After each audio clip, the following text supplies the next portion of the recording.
ਸ਼੍ਰੀ ਗੁਰੂ ਗੋਬਿੰਦ ਸਿੰਘ ਬਿਸਾਲਾ।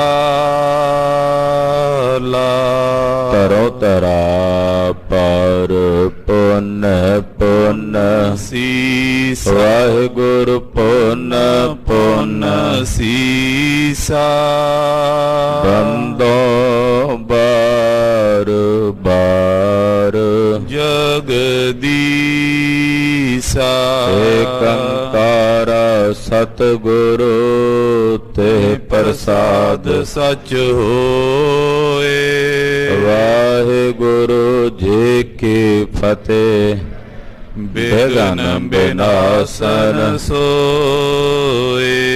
ਜਿਸ ਮਹਿ ਅੰਮ੍ਰਿਤ ਗਿਆਨ ਹੈ ਮਾਨਕ ਭਗਤ ਵੈਰਾਗ। ਗੁਰੂ ਗ੍ਰੰਥ ਸਾਹਿਬ ਉਦਦ ਬੰਦਾ ਕਰ ਅਨੁਰਾਗ। ਗੁਰੂ ਗ੍ਰੰਥ ਸਾਹਿਬ ਉਦਦ ਬੰਦਾ ਕਰ ਅਨੁਰਾਗ। ਸਤਨਾਮ ਸ੍ਰੀ ਵਾਹਿਗੁਰੂ ਸਾਹਿਬ ਜੀ। ਨਿਸ਼ਾਨੀ ਚੰਦ ਸਭ ਦਿਸ਼ ਕੀ ਸੰਗਤ ਬਿਖੈ ਰਹਿ ਬ੍ਰਿੰਦ ਮਸੰਦਾ। ਆਗੇ ਹੋਏ ਨਿਜ ਸੰਗ ਲੈ ਦਰਸੇ ਸੁਖ ਕੰਦਾ। देश विदेश अशेष में लेकर गुर कारे। खष्ट मास कै बरख में आने गुरुद्वारे। वाहिगुरु जी का खालसा वाहिगुरु जी की फतेह। तो सुल्तान कहा हो मियाँ तेरी कबन बढ़ाई। जो तू देहे सो कहा स्वामी मैं मूर्ख कहन ना जाई। तेरे गुण गावां देह बुझाई जैसे सच मैं रहूं रजाई। हाजरा हजूर जहरा जहूर सर्व कला भरपूर। चवर छतर तखत दे मालक धन गुरु ग्रंथ साहब जी दी पवित्र हजूरी च जुड़ बैठी गुरु की साजी और नवाजी हुई गुरु का खास रूप गुरु खालसा साध संगत जियो। तंता दे पात्र हो के नेता प्रति गुरु चरणा च जुड़ के सतगुरु जी की कल्याणकारी कथा गुरुदेव दे पवित्र इतिहास की चल रही लड़ीवार कथा बहुत ही अदब नाल सत्कार सहित सरवण कर रहे।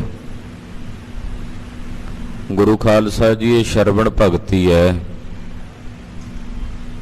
9 प्रकार की भगती महापुरखा संत जना विद्वाना ने दसी।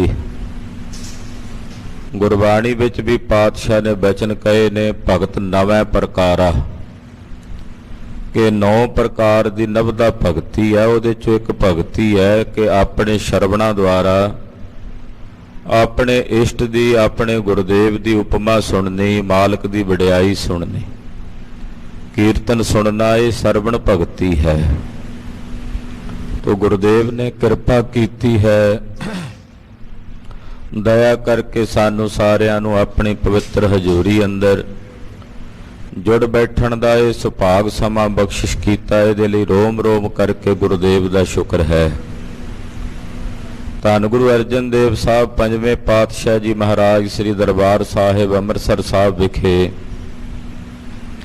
संगतां नूं दर्शन दिदारे दे के करतार्थ कर रहे ने। 6वें पातशाह की बाल लीला दे कौतक ने। 10 साल की उम्र च गुरुदेव जी घोड़सवारी नेजाबाजी शस्त्र विद्या का अभ्यास आप भी करते हैं और अपने नाल सिखां नूं भी कराउंदे। बहुत सारियां संगतां महाराज जी की इस खेड नूं वेख के कई तरह के अंदाजे लाउंदियां। कुछ कहिंदे जी गुरु साहब हाले बालक ने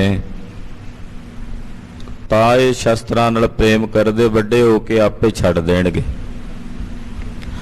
ਕੁਝ ਕਹਿੰਦੇ ਨਹੀਂ ਜੀ, ਇਹਨਾਂ ਦੀ ਪਹਿਲੇ ਗੁਰੂਆਂ ਵਾਲੀ ਰੀਤ ਨਹੀਂ ਰਹਿਣੀ, ਇਹਨਾਂ ਨੇ ਜੰਗ ਯੁੱਧ ਨਾਲ ਪ੍ਰੇਮ ਕਰਨਾ, ਕਿਉਂਕਿ ਬਾਬਾ ਬੁੱਢਾ ਸਾਹਿਬ ਜੀ ਦੇ ਬਚਨ ਵੀ ਸਫਲ ਹੋਣੇ।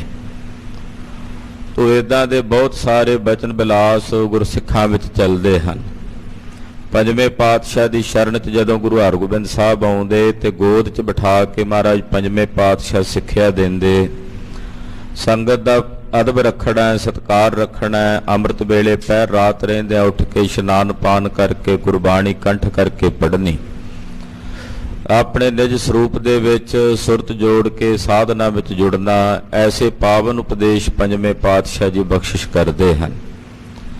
ਧੰਨ ਗੁਰੂ ਅਰਜਨ ਦੇਵ ਸਾਹਿਬ ਦੇ ਚਰਨਾਂ 'ਚ ਦੂਰੋਂ ਦਰੇਡਿਓਂ ਚਾਰਾਂ ਦਿਸ਼ਾਵਾਂ ਤੋਂ ਬੇਅੰਤ ਸੰਗਤਾਂ ਚੱਲ ਕੇ ਆਉਂਦੀਆਂ, ਦੱਖਣ ਤੋਂ, ਪੂਰਬ ਤੋਂ, ਉੱਤਰ ਤੋਂ, ਪੱਛਮ ਤੋਂ, ਚੌਂ ਦਿਸ਼ਾਵਾਂ ਤੋਂ ਸਿੱਖ ਆ ਕੇ ਦਰਸ਼ਨ ਕਰਦੇ ਨੇ। ਅਨੇਕ ਪ੍ਰਕਾਰ ਦੀਆਂ ਭਟਾਵਾਂ ਗੁਰੂ ਚਰਨਾਂ ਚਰਪਣ ਕਰਕੇ ਗੁਰੂ ਖੁਸ਼ੀਆਂ ਦੇ ਪਾਤਰ ਬਣਦੇ ਹਨ। ਆਓ ਮਨ ਬਿਰਤੀਆਂ ਇਕਾਗਰ ਕਰਕੇ ਗੁਰਦੇਵ ਦੀ ਪਾਵਨ ਪਵਿੱਤਰ ਕਲਿਆਣਕਾਰੀ ਕਥਾ ਸਰਵਣ ਕਰੀਏ। ਗੁਰੂ ਚਰਨਾਂ 'ਚ ਆਪਣੀਆਂ ਹਾਜ਼ਰੀਆਂ ਲਵਾਉਂਦਿਆਂ ਸਮੂਹ ਮਾਈ ਭਾਈ ਆਖੋ ਜੀ ਸਤਨਾਮ ਸ੍ਰੀ ਵਾਹਿਗੁਰੂ ਸਾਹਿਬ ਜੀ। ਸਤਨਾਮ ਸ੍ਰੀ ਵਾਹਿਗੁਰੂ ਸਾਹਿਬ ਜੀ। ਨਿਸ਼ਾਨੀ ਚੰਦ ਸਭ ਦਿਸ਼ ਕੀ ਸੰਗਤ ਬਿਖੈ ਰਹਿ ਬ੍ਰਿੰਦ ਮਸੰਦਾ। ਸਰਬ ਦਿਸ਼ਾਵਾਂ ਵਿੱਚ ਜਿੱਥੇ ਜਿੱਥੇ ਵੀ ਸੰਗਤ ਰਹਿੰਦੀ ਹੈ, ਗੁਰਸਿੱਖਾਂ ਦੇ ਘਰ ਨੇ, ਉੱਥੇ ਗੁਰੂ ਘਰ ਦੇ ਮਸੰਦ ਵੀ ਰਹਿੰਦੇ ਹਨ, ਜੋ ਸੰਗਤ ਨੂੰ ਪ੍ਰੇਰਨਾ ਕਰਕੇ ਗੁਰੂ ਚਰਨਾਂ ਨਾਲ ਜੋੜਦੇ ਹਨ। ਆਗੇ ਹੋਏ ਨਿਜ ਸੰਗ ਲਈ ਦਰਸੇ ਸੁਖ ਕੰਦਾ। ਉਹ ਜਿਹੜੇ ਮਸੰਦ ਨੇ ਦੇਸ਼ਾਂ ਵਿਦੇਸ਼ਾਂ 'ਚ ਪਸਰੇ ਹੋਏ, ਗੁਰੂ ਘਰ ਵੱਲੋਂ ਥਾਪੇ ਹੋਏ, ਉਹ ਸੰਗਤ ਨੂੰ ਪ੍ਰੇਰਨਾ ਕਰਕੇ ਆਪ ਮੂਹਰੇ ਲੱਗ ਕੇ ਸੰਗਤ ਨੂੰ ਨਾਲ ਲੈ ਕੇ ਪੰਜਵੇਂ ਪਾਤਸ਼ਾਹ ਜੀ ਦੇ ਦਰਸ਼ਨ ਕਰਨ ਵਾਸਤੇ ਗੁਰੂ ਕੀ ਹਜ਼ੂਰੀ ਵਿੱਚ ਚੱਲ ਕੇ ਆਉਂਦੇ ਹਨ। ਦੇਸ਼ ਵਿਦੇਸ਼ ਅਸ਼ੇਸ਼ ਮੈਂ ਲੇ ਕਰ ਗੁਰਕਾਰੇ। ਦੇਸ਼ਾਂ ਵਿਦੇਸ਼ਾਂ ਵਿੱਚ ਵਿਸ਼ੇਸ਼ ਕਰਕੇ ਜਿਹੜੀ ਗੁਰੂ ਘਰ ਦੀ ਦਸਵੰਧ ਦੀ ਮਾਇਆ ਹੈ, ਉਹ ਸੰਗਤ ਕੋਲੋਂ ਇਕੱਤਰ ਕਰਕੇ ਉਹ ਮਸੰਦ ਮਾਇਆ ਲੈ ਕੇ ਮਹਾਰਾਜ ਜੀ ਦੇ ਚਰਨਾਂ 'ਚ ਹਾਜ਼ਰ ਹੁੰਦੇ, ਮਹਾਰਾਜ ਜੀ ਦੇ ਆ ਕੇ ਦਰਸ਼ਨ ਕਰਦੇ ਹਨ। ਖਸ਼ਟ ਮਾਸ ਕੈ ਬਰਖ ਮੈਂ ਆਨੇ ਗੁਰਦੁਆਰੇ। ਕੋਈ 6 ਮਹੀਨਿਆਂ ਬਾਅਦ ਚੱਲ ਕੇ ਆਉਂਦਾ, ਕੋਈ ਸਾਲ ਬਾਅਦ ਚੱਲ ਕੇ ਆਉਂਦਾ। ਏਦਾਂ 6 ਮਹੀਨਿਆਂ ਦੀ ਜਿਹੜੀ ਮਾਇਆ ਸੰਗਤ ਦੀ, ਕੋਈ ਸਾਲ ਦੀ, ਇਕੱਤਰ ਕਰਕੇ ਲਿਆ ਕੇ ਮਹਾਰਾਜ ਜੀ ਦੇ ਚਰਨਾਂ ਵਿੱਚ ਗੁਰੂ ਅਰਜਨ ਦੇਵ ਸਾਹਿਬ ਦੇ ਚਰਨਾਂ 'ਚ ਮਸੰਦ ਹਾਜ਼ਰ ਕਰਦੇ ਹਨ। ਦਰਬ ਵਿਸਾਲ ਸੁਆਏ ਜਿਮ ਤਿਮ ਖਰਚ ਵਿਸਾਲਾ। ਜਿਵੇਂ ਗੁਰੂ ਘਰ ਵਿੱਚ ਬਹੁਤ ਪੈਸਾ ਚੜ੍ਹਦਾ, ਆਮਦਨ ਆਉਂਦੀ ਹੈ, ਉਸੇ ਤਰ੍ਹਾਂ ਖਰਚ ਵੀ ਬਹੁਤਾ ਹੈ। ਜਿੰਨੀ ਆਮਦਨ ਜ਼ਿਆਦਾ ਉਨਾ ਹੀ ਖਰਚ ਵੀ ਵੱਧ ਨੇ। ਮਹਾਰਾਜ ਜੀ ਦੇ ਸਥਾਨਾਂ ਦੀਆਂ ਸੇਵਾਵਾਂ ਚੱਲਦੀਆਂ ਨੇ, ਸੰਗਤਾਂ ਆਉਂਦੀਆਂ ਨੇ, ਗੁਰੂ ਕੇ ਲੰਗਰ ਚੱਲਦੇ ਨੇ। ਤੋ ਇਸ ਪ੍ਰਕਾਰ ਨਾਲ ਜਿਵੇਂ ਆਮਦਨ ਹੈ, ਉਸੇ ਤਰ੍ਹਾਂ ਗੁਰੂ ਘਰ ਦਾ ਖਰਚ ਵੀ ਬਹੁਤ ਹੈ। ਦੇਗ ਅਤੋਟੀ ਚਲਤੇ ਨਿਸ ਦਿਨ ਜੁਗ ਕਾਲਾ। 2 ਵੇਲੇ ਅਤੋਟ ਲੰਗਰ ਗੁਰੂ ਕਾ ਬਣਦਾ ਤੇ ਚੱਲਦਾ। ਸਵੇਰੇ ਲੰਗਰ ਤੱਕ ਤਿਆਰ ਹੋ ਜਾਂਦਾ, ਉਹ ਸਾਰਾ ਦਿਨ ਵਰਤਦਾ, ਫਿਰ ਸ਼ਾਮ ਨੂੰ ਲੰਗਰ ਤਿਆਰ ਹੁੰਦਾ, ਉਹ ਰਾਤ ਤਾਈਂ ਵਰਤਦਾ ਰਹਿੰਦਾ। ਏਦਾਂ ਅਤੋਟ ਗੁਰੂ ਕੇ ਲੰਗਰ ਵਰਤਦੇ ਤੇ ਚੱਲਦੇ ਹਨ। ਅਚੇ ਆਹਾਰ ਹਜ਼ਾਰਈ ਨਿਤ ਪ੍ਰਤ ਨਾਰੇ ਆਵੇਂ। ਹਜ਼ਾਰਾਂ ਹੀ ਸੰਗਤਾਂ ਚੱਲ ਕੇ ਆਉਂਦੀਆਂ ਨਿਤਾ ਪ੍ਰਤੀ, ਮਹਾਰਾਜ ਜੀ ਦੇ ਚਰਨਾਂ 'ਚ ਆ ਕੇ ਭੋਜਨ ਛਕਦੀਆਂ ਹਨ। ਨਿਕਟ ਹਜ਼ਾਰੋਂ ਰਹਤੇ ਗੁਰ ਕੀ ਕਰ ਖਾਵੇਂ। ਕਈ ਰਹਿੰਦੇ ਹੀ ਗੁਰੂ ਘਰ ਵਿੱਚ ਨੇ, ਉਹ ਮਹਾਰਾਜ ਜੀ ਦੇ ਚਰਨਾਂ 'ਚ ਰਹਿ ਕੇ ਸੇਵਾਵਾਂ ਨਿਭਾਉਂਦੇ, ਤੇ ਜਿਹੜੇ ਗੁਰੂ ਘਰ 'ਚ ਹੀ ਰਹਿੰਦੇ ਫਿਰ ਉਹ ਗੁਰੂ ਘਰ ਵਿੱਚੋਂ ਹੀ ਨਿਤ ਭੋਜਨ ਲੰਗਰ ਆਦਿਕ ਉੱਥੋਂ ਹੀ ਛਕਦੇ। ਉਹਨਾਂ ਨੂੰ ਪਹਿਨਣ ਨੂੰ ਕੱਪੜੇ ਬਸਤਰ ਆਦਿਕ ਗੁਰੂ ਘਰੋਂ ਹੀ ਪ੍ਰਾਪਤ ਹੁੰਦੇ। ਸਿਰੇ ਪਾਓ ਪੁੰਨ ਦੇਤੇ ਸਿੱਖ ਵੈ ਮੁਖ ਜੋਈ। ਜਿਹੜੇ ਮੁਖੀ ਤੇ ਆਗੂ ਸਿੱਖ ਆਉਂਦੇ ਆ ਸੰਗਤ ਦੇ ਨਾਲ, ਮਹਾਰਾਜ ਜੀ ਉਹਨਾਂ ਨੂੰ ਸਿਰੇ ਪਾਓ ਬਖਸ਼ਿਸ਼ ਕਰਦੇ। ਜਿਹੜੇ ਸੰਗਤ ਨੂੰ ਪ੍ਰੇਰ ਕੇ ਕੋਈ 100, ਕੋਈ 500, ਕੋਈ 1000, ਏਦਾਂ ਸੰਗਤ ਨੂੰ ਪ੍ਰੇਰ ਕੇ ਲੈ ਕੇ ਆਉਂਦੇ ਆਗੂ ਸਿੱਖ, ਉਹਨਾਂ ਆਗੂ ਸਿੱਖਾਂ ਦਾ ਸਤਿਗੁਰੂ ਜੀ ਸਨਮਾਨ ਕਰਦੇ। ਉਹਨਾਂ ਨੂੰ ਸਿਰੇ ਪਾਓ। ਗੁਰੂ ਘਰੋਂ ਪਾਤਸ਼ਾਹ ਜੀ ਬਖਸ਼ਿਸ਼ ਕਰਦੇ। ਇਹ ਨਹੀਂ ਜੇ 500 ਬੰਦਾ ਆਇਆ ਤੇ 500 ਨੂੰ 500 ਸਰੋਪੇ ਦੇਣੇ ਆ। ਉਸ 500 ਬੰਦਿਆਂ ਵਿੱਚੋਂ ਜਿਹੜਾ ਇੱਕ ਆਗੂ ਹੁੰਦਾ ਉਹਨੂੰ ਸਿਰੇ ਪਾਓ ਦੇ ਦਿੰਦੇ, ਤੇ ਬਾਕੀ ਦੇ ਮਨ 'ਚ ਇਸ ਗੱਲ ਦਾ ਰੰਜ ਨਹੀਂ ਸੀ ਰੱਖਦੇ ਵੀ ਸਾਨੂੰ ਨਹੀਂ ਸਰੂਪਾ ਦਿੱਤਾ। ਜਿਵੇਂ ਅੱਜ ਕੱਲ੍ਹ ਨਹੀਂ ਬਹੁਤ ਜ਼ਿਆਦਾ ਗੁੱਸਾ ਮਨਾਉਂਦੇ ਵੀ ਜੇ ਇੱਕ ਨੂੰ ਦੇ ਦਿਓ ਤੇ ਨਾਲ ਦੇ ਨੂੰ ਸਰੂਪਾ ਨਾ ਦਿਓ, ਤੇ ਗੁੱਸਾ ਮਨਾਉਂਦਾ ਵੀ ਮੈਨੂੰ ਨਹੀਂ ਦਿੱਤਾ ਸਰੂਪਾ। ਉਹ ਕਹਿੰਦੇ ਜੇ ਸਾਡੇ ਨਾਲ ਦੇ ਜਿਹੜੇ ਸਾਡੇ ਆਗੂ ਨੂੰ ਮਿਲ ਗਿਆ ਸਿਰੇ ਪਾਓ, ਅਸੀਂ ਵਿੱਚੇ ਆ ਗਏ ਸਾਰੇ। ਇੱਦਾਂ ਉਹ ਸਮਝਦੇ ਸਨ, ਇਹੋ ਜਿਹੀ ਭਾਵਨਾ ਸੀ। ਅੱਜ ਕੱਲ੍ਹ ਤਾਂ ਸਾਡੇ ਅੰਦਰ ਹੰਕਾਰ ਹੀ ਇੰਨਾ ਪ੍ਰਬਲ ਹੋ ਗਿਆ ਕਿ ਜੇ ਸਾਨੂੰ ਕੋਈ ਸਿਰੇ ਪਾਓ ਨਾ ਮਿਲੇ, ਜਾਂ ਫਿਰ ਜੇ ਕਿਤੇ ਸਟੇਜ ਤੇ ਨਾ ਲਿਆ ਜਾਵੇ, ਤੇ ਜਿਵੇਂ ਕੋਈ ਅੱਖੜ ਬਲਦ ਨਹੀਂ ਹੁੰਦਾ ਬੈਲ ਮਾਰਨ ਵਾਲਾ, ਉਹ ਬੜਾ ਭੈੜਾ ਵੇਖਦਾ ਇਉਂ ਸੈਕਟਰੀ ਵੱਲ ਤੱਕਦੇ ਹੈ ਵੀ ਮੈਨੂੰ ਇਹਨੇ ਸਰੋਪਾ ਦਾ ਨਾ ਲਿਆ ਤੇ ਨਾ ਸਰੋਪਾ ਦਿੱਤਾ। ਥੱਲੇ ਲਾ ਕੇ ਸੈਕਟਰੀ ਨੂੰ ਕੱਪੜੇ ਲਾਹਣ ਤੱਕ ਜਾਉਂਦੇ ਆ ਵੀ ਤੂੰ ਨਾਂ ਨਹੀਂ ਲਿਆ ਵੀ ਮੇਰਾ। ਇਹੋ ਜਿਹਾ ਵਰਤਾਰਾ ਅੱਜ ਕੱਲ੍ਹ ਬਹੁਤਾ ਵਰਤਦਾ ਵੇਖਣ ਨੂੰ ਦਿਸਦਾ। ਪੁਰਾਤਨ ਗੁਰਸਿੱਖ ਐਸੀ ਬਿਰਤੀ ਵਾਲੇ ਸਨ, ਜੇ 100 ਬੰਦਾ ਆਇਆ ਉਹਨਾਂ 'ਚ ਇੱਕ ਆਗੂ ਹੈ, ਇੱਕ ਨੂੰ ਸਿਰੇ ਪਾਓ ਮਿਲ ਗਿਆ, ਉਹ ਬਾਕੀ ਦੇ ਸਮਝਦੇ ਵੀ ਅਸੀਂ ਵੀ ਵਿੱਚੇ ਆ ਗਏ। ਏਕਤਾ ਸੀ, ਪ੍ਰੇਮ ਭਾਵ ਸੀ। ਹੁਣ ਤਾਂ ਸਾਰੇ ਹੀ ਆਗੂ ਬਣਨ ਨੂੰ ਤਿਆਰ ਆ, ਪਿੱਛੇ ਲੱਗਣ ਨੂੰ ਕੋਈ ਤਿਆਰ ਨਹੀਂ।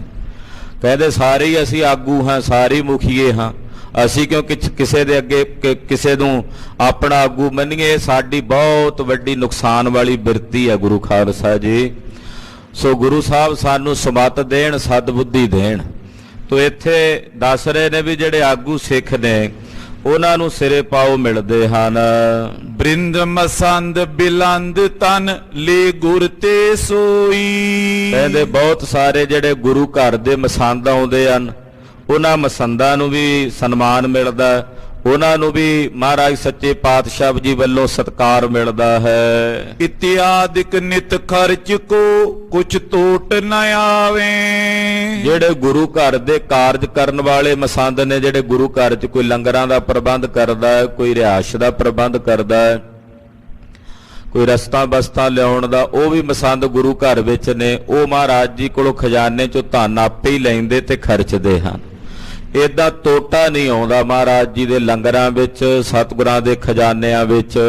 ਗਾਏ ਰਬਾਬੀ ਪੁੰਜ ਸਦ ਸੋ ਧਨ ਗਨ ਪਾਵੇ। ਜਿਹੜੇ ਰਬਾਬੀ ਮਹਾਰਾਜ ਜੀ ਦੇ ਦਰਬਾਰ 'ਚ ਕੀਰਤਨ ਕਰਦੇ ਨੇ, ਉਹਨਾਂ ਕੀਰਤਨੀਆਂ ਨੂੰ ਵੀ ਬਹੁਤ ਸਾਰੀ ਮਾਇਆ ਗੁਰੂ ਘਰੋਂ ਵੀ ਮਿਲਦੀ ਹੈ, ਸੰਗਤਾਂ ਵੱਲੋਂ ਵੀ ਉਹਨਾਂ ਨੂੰ ਬਹੁਤ ਸਤਿਕਾਰ ਪ੍ਰਾਪਤ ਹੁੰਦਾ। ਜਦੋਂ ਕੀਰਤਨੀਏ ਕੀਰਤਨ ਕਰਦੇ, ਸੰਗਤ ਬੜੇ ਅਦਬ ਨਾਲ ਉਹਨਾਂ ਦੇ ਸ਼ਬਦ ਦਾ ਸਤਿਕਾਰ ਕਰਦਿਆਂ ਵੀ ਕੀਰਤਨੀਏ ਹਨ, ਆਪਣੇ ਪਰਿਵਾਰ ਇਹਨਾਂ ਨੇ ਵੀ ਚਲਾਉਣੇ ਨੇ, ਉਹਨਾਂ ਦੇ ਸਨਮਾਨ ਵਜੋਂ ਸ਼ਬਦ ਦਾ ਸਤਿਕਾਰ ਕਰਦਿਆਂ ਸੰਗਤਾਂ ਵੱਲੋਂ ਮਾਇਆ ਉਹਨਾਂ ਕੀਰਤਨੀਆਂ ਨੂੰ ਦਿੱਤੀ ਜਾਂਦੀ ਹੈ। ਗੁਰ ਘਰ ਕੋ ਵੱਡ ਖਰਚ ਨਿਤ ਗਨ ਬ੍ਰਿਖ ਬਰਹੰਤੇ। ਹੁਣ ਗੁਰੂ ਘਰ ਦੇ ਵਿੱਚ ਕੋਈ ਖਰਚਾ ਵੀ ਬਹੁਤ ਹੈ। ਜੇ ਆਮਦਨ ਹੈ, ਸੈਂਕੜੇ ਤੇ ਬਲਦੀ ਨੇ, ਉਹਨਾਂ ਬਲਦਾਂ ਦੇ ਇੱਕ ਡੰਗਰ ਵੀ ਰੱਖਿਆ ਹੋਵੇ ਤੇ ਉਹਦਾ ਕਿੰਨਾ ਖਰਚ ਹੁੰਦਾ।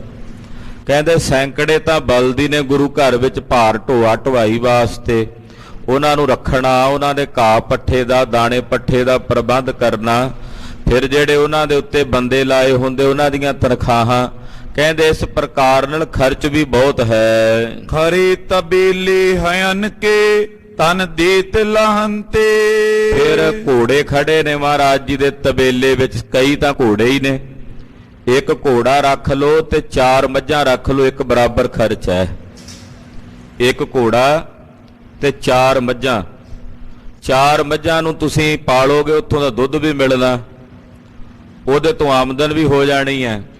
ਪਰ 4 ਮੱਝਾਂ ਜਿੰਨਾ ਖਰਚਾ ਕੱਲਾ ਇੱਕ ਘੋੜੇ ਦਾ ਹੀ ਹੈ, ਉਹਦੇ ਦਾਣੇ ਪੱਠੇ ਦਾ, ਫਿਰ ਉਹਦੀ ਸੇਵਾ ਜਿਹੜੀ ਹੈ ਬਹੁਤ ਕਰਨੀ ਪੈਂਦੀ। ਤੋ ਮਹਾਰਾਜ ਜੀ ਦੇ ਤਬੇਲੇ ਵਿੱਚ ਸੈਂਕੜੇ ਤਾਂ ਘੋੜੇ ਹੀ ਖੜੇ ਨੇ, ਉਹਨਾਂ ਘੋੜਿਆਂ ਦੀ ਸੇਵਾ ਟਹਿਲ ਕਰਦੇ ਨੇ ਸਿੱਖ, ਉਹਨਾਂ ਦੇ ਦਾਣੇ ਪੱਠੇ ਦਾ ਖਰਚਾ ਹੈ ਉਹ ਵੀ ਨਾਲ ਨਾਲ ਕੀਤਾ ਜਾਂਦਾ ਹੈ। ਸੇਵਾ ਹਿਤ ਸਭ ਪਸ਼ੂਨ ਕੇ ਰਾਖੇ ਗਨ ਦਾਸਾ।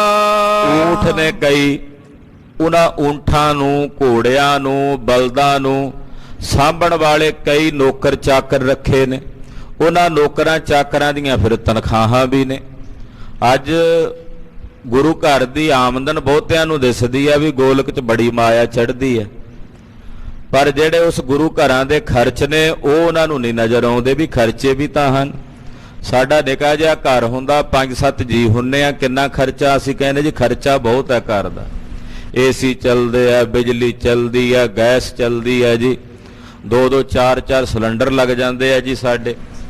ਤੇ ਜਿੱਥੇ ਸੈਂਕੜੇ ਸੰਗਤਾਂ ਆਉਂਦੀਆਂ, ਹਜ਼ਾਰਾਂ ਲੱਖਾਂ, ਉੱਥੇ ਵੀ ਤਾਂ ਖਰਚ ਹੋਵੇਗਾ ਨਾ। ਤੇ ਜੇ ਆਮਦਨ ਆ ਤੇ ਖਰਚ ਵੀ ਹੁੰਦੇ ਗੁਰੂ ਘਰਾਂ ਦੇ।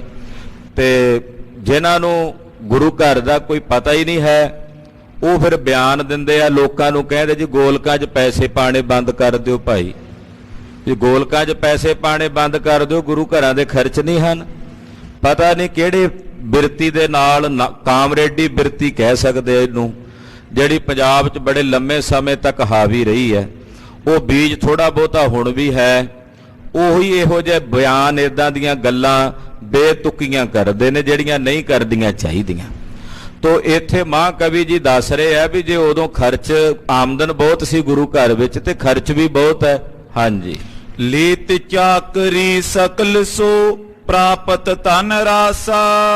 ਔਰ ਉਹ ਜਿਹੜੇ ਨੌਕਰ ਚਾਕਰ ਰੱਖੇ ਨੇ ਗੁਰੂ ਘਰ 'ਚ ਸੇਵਾਵਾਂ ਨਿਭਾਉਣ ਵਾਲੇ ਸੇਵਾਦਾਰ ਨੇ, ਮਹਾਰਾਜ ਜੀ ਕੋਲੋਂ ਚਾਕਰੀ ਲੈਂਦੇ, ਉਹਨਾਂ ਨੂੰ ਵੀ ਤਨਖਾਹਾਂ ਮਿਲਦੀਆਂ ਹਨ, ਉਹ ਵੀ ਗੁਰੂ ਖਜ਼ਾਨੇ 'ਚੋਂ ਦਿੱਤੀਆਂ ਜਾਂਦੀਆਂ ਨੇ। ਅਪਰਥਾਨ ਜਿਸ ਕੇ ਨਹੀਂ ਬਿਤ ਹਾਥ ਨ ਆਵੇ। ਕਈ ਇਹੋ ਜਿਹੇ ਲੋੜਵੰਦ ਵੀ ਆ ਕੇ ਗੁਰੂ ਘਰ ਵਿੱਚ ਸੇਵਾ ਨਿਭਾਉਂਦੇ ਐ ਜਿਨ੍ਹਾਂ ਨੂੰ ਕਿਤੋਂ ਹੋਰ ਕੰਮਕਾਰ ਨਹੀਂ ਮਿਲਦਾ, ਵੀ ਕਿਤੇ ਕੋਈ ਨੌਕਰੀ ਚਾਕਰੀ ਜਾਂ ਕਿਤੇ ਕੋਈ ਕੰਮਕਾਰ ਨਹੀਂ ਮਿਲਦਾ। ਸੋ ਗੁਰ ਕੇ ਪੁਰ ਗਿਰ ਰਾਏ ਨਿਤ ਭੋਜਨ ਖਾਵੇ। ਉਹ ਆ ਕੇ ਗੁਰੂ ਨਗਰੀ 'ਚ ਰਹਿਣ ਲੱਗ ਪੈਂਦੇ ਵੀ ਮਹਾਰਾਜ ਜੀ ਦੇ ਲੰਗਰਾਂ 'ਚੋਂ 2 ਵੇਲੇ ਭੋਜਨ ਮਿਲੀ ਜਾਏਗਾ, ਨਾਲੇ ਸੇਵਾ ਕਰੀ ਜਾਵਾਂਗੇ, ਪਹਿਨਣ ਨੂੰ ਬਸਤਰ ਮਿਲੀ ਜਾਣਗੇ। ਇਦਾਂ ਦੇ ਵੀ ਬਹੁਤ ਸਾਰੇ ਜਿਹੜੇ ਪ੍ਰਾਣੀ ਨੇ ਉਹ ਗੁਰੂ ਘਰ ਵਿੱਚ ਵਰਤਦੇ ਰਹਿੰਦੇ ਹਨ। ਮਾਣ ਨਿਮਾਣਨ ਕੇ ਪ੍ਰਭੂ ਬਹੁਤਾਣ ਨਿਤਾਣੇ। ਸਤਿਗੁਰੂ ਜੀ ਨਿਮਾਣਿਆਂ ਦੇ ਮਾਣ ਨੇ ਮਹਾਰਾਜ ਪੰਜਵੇਂ ਪਾਤਸ਼ਾਹ, ਤੇ ਜਿਹੜੇ ਨਿਤਾਣੇ ਨੇ ਉਹਨਾਂ ਨਿਤਾਣਿਆਂ ਦਾ ਤਾਣ ਨੇ ਸਤਿਗੁਰੂ। ਮਾਣ ਨਿਮਾਨਨ ਕੋ ਪ੍ਰਭੂ, ਨਿਮਾਣਿਆਂ ਦਾ ਮਾਣ ਨੇ ਸਤਿਗੁਰੂ ਜੀ, ਨਿਤਾਣਿਆਂ ਦਾ ਤਾਣ ਹਨ ਸਤਿਗੁਰੂ ਜੀ। ਖਾਏ ਗੁਰੂ ਕੇ ਸਦਨ ਤੇ ਮਾਨੇ ਅਰ ਪਾਣੇ। ਬਹੁਤ ਸਾਰੇ ਇਦਾਂ ਦੇ ਨਿਮਾਣੇ ਜਿਹੜੇ ਨੇ ਉਹ ਗੁਰੂ ਕੇ ਲੰਗਰਾਂ ਵਿੱਚੋਂ ਆ ਕੇ ਭੋਜਨ ਛਕਦੇ ਨੇ ਤੇ ਸਤਿਗੁਰੂ ਜੀ ਦੇ ਭਾਣੇ ਨੂੰ ਮੰਨਦੇ ਹਨ। ਸਤਨਾਮ ਕੋ ਸਿਮਰਬੋ ਪਸਰਿਓ ਜਗ ਸਾਰੇ। ਸੱਚੇ ਨਾਮ ਦੇ ਸਿਮਰਨ ਦਾ ਪਸਾਰਾ ਸਾਰੇ ਜਗਤ 'ਚ ਪਸਰ ਰਿਹਾ। ਜਿੰਨੀ ਸੰਗਤ ਆਉਂਦੀ ਹੈ ਸਭ ਨੂੰ ਗਰੀਬ ਨਵਾਜ ਪਾਤਸ਼ਾਹ ਨਾਮ ਜਪਣ ਦਾ ਉਪਦੇਸ਼ ਦਿੰਦੇ ਕਿ ਨਾਮ ਜਪੋ ਭਾਈ, ਨਾਮ ਦੀ ਕਮਾਈ ਕਰੋ। ਸਾਰੇ ਦੇਸ਼ ਵਿੱਚ, ਸਾਰੇ ਵਿਦੇਸ਼ਾਂ ਵਿੱਚ ਜਿੱਥੇ ਜਿੱਥੇ ਵੀ ਸੰਗਤਾਂ ਨੇ ਸਭ ਨਾਮ ਦੀ ਸਾਧਨਾ ਕਰਦੇ, ਨਾਮ ਦਾ ਅਭਿਆਸ ਕਰਦੇ। ਖਾਲਸਾ ਜੀ ਇਹ ਨਾਮ ਧਨ ਹੈ, ਜਿੰਨਾ ਵਿਆਜਾਂਗੇ ਇਹਦੇ ਨਾਲ ਸਾਡਾ ਭਲਾ ਹੀ ਹੋਣਾ, ਜਿੰਨਾ ਇਕੱਤਰ ਕਰਾਂਗੇ ਇਹ ਸਾਡਾ ਬੈਂਕ ਬੈਲੈਂਸ ਹੈ, ਜਿੰਨਾ ਜਮਾ ਹੋਵੇਗਾ ਇਹਨੇ ਸਾਡੇ ਲਈ ਸੁਖਦਾਈ ਹੋਣਾ। ਇਹਨੂੰ ਇਕੱਤਰ ਕਰਨਾ ਚਾਹੀਏ। ਬਾਰੰਬਾਰ ਬਾਰ ਪ੍ਰਭ ਜਪੀਐ, ਪੀ ਅੰਮ੍ਰਿਤ ਇਹੋ ਮਨ ਤਨ ਤਰਪੀਐ। ਤੋ ਸੰਗਤ ਵਿੱਚ ਨਾਮ ਸਿਮਰਨ ਦੀ ਲਟਕ ਲੱਗ ਗਈ ਹੈ। ਦੇਸ਼ਾਂ ਵਿਦੇਸ਼ਾਂ ਵਿੱਚ ਜਿੱਥੇ ਜਿੱਥੇ ਵੀ ਸਿੱਖ ਨੇ ਉਹ ਨਾਮ ਜਪਦੇ ਨੇ, ਨਾਮ ਦੀ ਕਮਾਈ ਕਰਦੇ ਹਨ। ਭਗਤ ਕਰੇ ਮਿਲ ਸੰਗਤਾਂ ਗੁਰ ਸੁਜਾਸੇ ਉਚਾਰੇ। ਸੰਗਤਾਂ ਮਿਲ ਕੇ ਭਗਤੀ ਕਰਦੀਆਂ ਨੇ, ਗੁਰੂ ਘਰਾਂ ਵਿੱਚ ਸੰਗਤ ਇਕੱਤਰ ਹੁੰਦੀ ਤੇ ਮਹਾਰਾਜ ਜੀ ਦਾ ਜਸ ਕਰਦੀਆਂ ਸੰਗਤਾਂ, ਕਥਾ ਹੁੰਦੀ ਹੈ, ਕੀਰਤਨ ਹੁੰਦਾ ਹੈ। ਤਜੇ ਵਿਕਾਰਨ ਕੋਰਿ ਦੇ ਗੁਣ ਗਾਨੀ ਉਪਜਾਵੇ। ਆਪਣੇ ਹਿਰਦਿਆਂ ਦੇ ਵਿਕਾਰਾਂ ਨੂੰ ਛੱਡ ਕੇ ਸ਼ੁਭ ਗੁਣਾਂ ਨੂੰ ਆਪਣੇ ਹਿਰਦਿਆਂ 'ਚ ਉਪਜਾਵੇ, ਕਹੀਏ ਪੈਦਾ ਕਰਦੇ ਨੇ ਸਿੱਖ। ਜਦੋਂ ਸੰਗਤ ਵਿੱਚ ਜਾ ਕੇ ਕਥਾ ਕੀਰਤਨ ਸੁਣਦੇ ਨੇ ਤੇ ਮਾੜੀਆਂ ਭੈੜੀਆਂ ਆਦਤਾਂ ਨੂੰ ਛੱਡ ਕੇ ਸ਼ੁਭ ਗੁਣਾਂ ਨੂੰ ਗ੍ਰਹਿਣ ਕਰਦੇ ਹਨ। ਸੁਨੇ ਉਚਾਰੇ ਕੀਰਤਨ ਪ੍ਰਭ ਪ੍ਰੀਤ ਲਗਾਵੇ। ਗੁਰਬਾਣੀ ਦਾ ਕੀਰਤਨ ਸੁਣਦੇ ਨੇ, ਫਿਰ ਉਹਦੀ ਵਿਚਾਰ ਕਰਦੇ ਨੇ ਔਰ ਸਤਿਗੁਰੂ ਜੀ ਨਾਲ, ਪ੍ਰਭੂ ਜੀ ਦੇ ਚਰਨਾਂ ਨਾਲ ਆਪਣੇ ਮਨ ਦੀ ਪ੍ਰੀਤ ਲਾਉਂਦੇ ਹਨ। ਸਲਤਾ ਸੁੰਦਰ ਭਗਤ ਕੀ ਸਭ ਦੇਸ਼ ਬਿਤਾਰੀ। ਪਰਮੇਸ਼ਰ ਦੀ ਭਗਤੀ ਦੀ ਜਿਹੜੀ ਨਦੀ ਹੈ ਨਾ, ਇਹਨੂੰ ਕਹਿ ਲਈਏ ਵੀ ਨਦੀ ਹੈ ਇਹ ਭਗਤੀ ਦੀ ਜਿਹੜੀ ਨਦੀ ਹੈ ਬੜੀ ਸੁੰਦਰ, ਉਹ ਗੁਰੂ ਅਰਜਨ ਦੇਵ ਸਾਹਿਬ ਨੇ ਸਾਰੇ ਦੇਸ਼ਾਂ 'ਚ ਪਸਾਰ ਦਿੱਤੀ। ਦੱਖਣ, ਪੂਰਬ, ਪੱਛਮ, ਉੱਤਰ, ਚਾਰਾਂ ਦਿਸ਼ਾਵਾਂ 'ਚ ਪਰਮੇਸ਼ਰ ਦੀ ਭਗਤੀ ਦੀ ਜਿਹੜੀ ਨਦੀ ਹੈ ਉਹਦਾ ਵਿਸਥਾਰ ਮਹਾਰਾਜ ਪੰਜਵੇਂ ਪਾਤਸ਼ਾਹ ਜੀ ਨੇ ਕਰ ਦਿੱਤਾ ਹੈ। ਸਿੱਖ ਮੀਨ ਨੇ ਤਜ ਸਕੇ ਸ਼ਰਦਾ ਬਰਬਾਰੀ। ਜਿਵੇਂ ਨਦੀਆਂ ਦੇ ਵਿੱਚ ਮੱਛੀਆਂ ਹੁੰਦੀਆਂ ਤੇ ਉਹ ਪਾਣੀ ਨਹੀਂ ਛੱਡ ਸਕਦੀਆਂ, ਏਦਾਂ ਜਿਹੜੀ ਇਹ ਭਗਤੀ ਰੂਪੀ ਨਦੀ ਹੈ ਇਹਦੇ 'ਚ ਜਿੰਨੇ ਸਿੱਖ ਨੇ ਉਹ ਮੱਛੀਆਂ ਬਣ ਕੇ ਵਸਦੇ, ਇਹਨੂੰ ਛੱਡ ਨਹੀਂ ਸਕਦੇ। ਪੁੱਛਿਆ ਜੀ ਇਸ ਭਗਤੀ ਰੂਪੀ ਨਦੀ 'ਚ ਪਾਣੀ ਕਿਹੜਾ? ਕਹਿੰਦੇ ਜੀ ਇਹਦੇ 'ਚ ਸ਼ਰਧਾ ਰੂਪੀ ਪਾਣੀ ਹੈ। ਭਗਤੀ ਨਦੀ ਹੈ ਔਰ ਸ਼ਰਧਾ ਜਿਹੜੀ ਆ ਉਹ ਇਹਦੇ 'ਚ ਪਾਣੀ ਹੈ। ਔਰ ਉਸ ਪਾਣੀ 'ਚ ਜਿਹੜੇ ਗੁਰਸਿੱਖ ਨੇ ਉਹ ਮੀਨ ਮੱਛੀ ਬਣ ਕੇ ਸਮਾਏ ਹੋਏ ਨੇ। ਉਹਨਾਂ ਕੋਲੋਂ ਨਾ ਸ਼ਰਧਾ ਛੱਡੀ ਜਾਂਦੀ ਹੈ, ਨਾ ਹੀ ਉਹ ਭਗਤੀ ਰੂਪੀ ਨਦੀ ਦਾ ਤਿਆਗ ਕਰ ਸਕਦੇ ਹਨ। ਸਤਿਗੁਣ ਕਮਲ ਪ੍ਰਫੁੱਲ ਤੇ ਜਨ ਗਨ ਜਲ ਜਨਤਾ। ਹੁਣ ਨਦੀਆਂ ਦੇ ਵਿੱਚ ਗੁਰਮਖੋ ਕਮਲ ਦੇ ਫੁੱਲ ਵੀ ਖਿੜਦੇ ਆ। ਕਹਿੰਦੇ ਜਿਹੜੀ ਇਹ ਭਗਤੀ ਰੂਪੀ ਨਦੀ ਹੈ ਜਿਹਦੇ 'ਚ ਸ਼ਰਧਾ ਰੂਪੀ ਪਾਣੀ ਭਰਿਆ ਤੇ ਸਿੱਖ ਰੂਪੀ ਮੱਛੀਆਂ ਵਸਦੀਆਂ ਇਹਦੇ 'ਚ, ਉੱਥੇ ਇਹਦੇ ਵਿੱਚ ਸ਼ੁਭ ਗੁਣਾ ਰੂਪੀ ਕਮਲ ਦੇ ਫੁੱਲ ਖਿੜਦੇ ਆ। ਸ਼ੁਭ ਕਮਲ ਰੂਪੀ ਉਹ ਫੁੱਲ ਖਿੜਦੇ ਨੇ ਤੇ ਜਿਤਨੇ ਸ਼ੁਭ ਗੁਣ ਨੇ ਉਹ ਇਹਦੇ ਵਿੱਚ ਜਲ ਜੰਤ ਬਣ ਕੇ ਸਮਾਉਂਦੇ ਹਨ। ਭ੍ਰਮ ਬੇਮੁਕਤਾ ਕੂਲ ਦਵੈ ਸੰਸੇ ਤਰੋਹੰਤਾ। ਗੁਰੂ ਖਾਲਸਾ ਜੀ ਜਿਵੇਂ ਨਦੀ ਦੇ ਦੋ ਕਿਨਾਰੇ ਹੁੰਦੇ ਆ ਨਾ, ਉਹ ਕਦੇ ਮਿਲਦੇ ਨਹੀਂ ਆਪਸ ਵਿੱਚ, ਇਸੇ ਤਰ੍ਹਾਂ ਜਿਹੜੀ ਇਹ ਨਦੀ ਹੈ ਭਗਤੀ, ਇਹਦੇ ਦੋ ਕਿਨਾਰੇ ਨੇ, ਇੱਕ ਹੈ ਭਰਮ ਤੇ ਦੂਜਾ ਬੇਮੁਖਤਾ। ਬੇਮੁਖਤਾ ਤੇ ਭਰਮ ਰੂਪੀ ਕਿਨਾਰੇ ਜਿਹੜੇ ਨੇ ਉਹ ਇਹਦੇ ਵਿੱਚ ਨਹੀਂ ਆਉਂਦੇ, ਨੇੜੇ ਹੀ ਨਹੀਂ ਆਉਂਦੇ। ਫਿਰ ਹਾਂਜੀ ਦੁਬਾਰਾ ਪੜੋ। ਭ੍ਰਮ ਬੇਮੁਕਤਾ ਕੂਲ ਦਵੈ ਸੰਸੇ ਤਰੋਹੰਤਾ। ਨਦੀ ਦੇ ਕੰਢੇ ਤੇ ਜੇ ਕੋਈ ਘਾਹ ਬੂਟੇ ਖੜੇ ਹੁੰਦੇ, ਜਦੋਂ ਜ਼ੋਰ ਨਾਲ ਵਗਦੀ ਉਹ ਨਾਲ ਹੀ ਵਹਿ ਜਾਂਦੇ ਆ। ਇਸੇ ਤਰ੍ਹਾਂ ਕਹਿੰਦੇ ਜਿਹੜੇ ਔਗਣ ਨੇ ਉਹ ਇਸ ਭਗਤੀ ਰੂਪੀ ਨਦੀ ਦੇ ਪ੍ਰਵਾਹ ਨਾਲ ਵਹਿ ਜਾਂਦੇ ਹਨ, ਖਤਮ ਹੋ ਜਾਂਦੇ ਹਨ। ਬ੍ਰਹਮ ਗਿਆਨ ਸਾਗਰ ਮਹਾ ਤਿਸ ਕੋ ਸਮੁਹਾਈ। ਹੁਣ ਇਹ ਨਦੀ ਜਿਵੇਂ ਬਾਕੀ ਨਦੀਆਂ ਸਮੁੰਦਰ 'ਚ ਜਾ ਕੇ ਮਿਲਦੀਆਂ ਨੇ, ਇਹ ਨਦੀ ਜਿਹੜੀ ਭਗਤੀ ਦੀ ਆ ਕਿਹੜੇ ਸਮੁੰਦਰ 'ਚ ਮਿਲਦੀ? ਕਹਿੰਦੇ ਬ੍ਰਹਮ ਗਿਆਨ ਰੂਪੀ ਸਾਗਰ ਵਿੱਚ ਜਾ ਕੇ ਮਿਲਦੀ ਹੈ। ਭਗਤੀ ਕਿੱਥੇ ਲੈ ਜਾਂਦੀ ਹੈ? ਸ਼ਰਧਾ ਕਿੱਥੇ ਲੈ ਜਾਂਦੀ ਹੈ? ਇਹ ਭਗਤੀ ਤੇ ਸ਼ਰਧਾ ਲੈ ਜਾਂਦੀ ਹੈ ਬ੍ਰਹਮ ਗਿਆਨ ਦੇ ਸਮੁੰਦਰ ਵਿੱਚ। ਆਖੋ ਸਤਿਨਾਮ ਸ੍ਰੀ ਵਾਹਿਗੁਰੂ।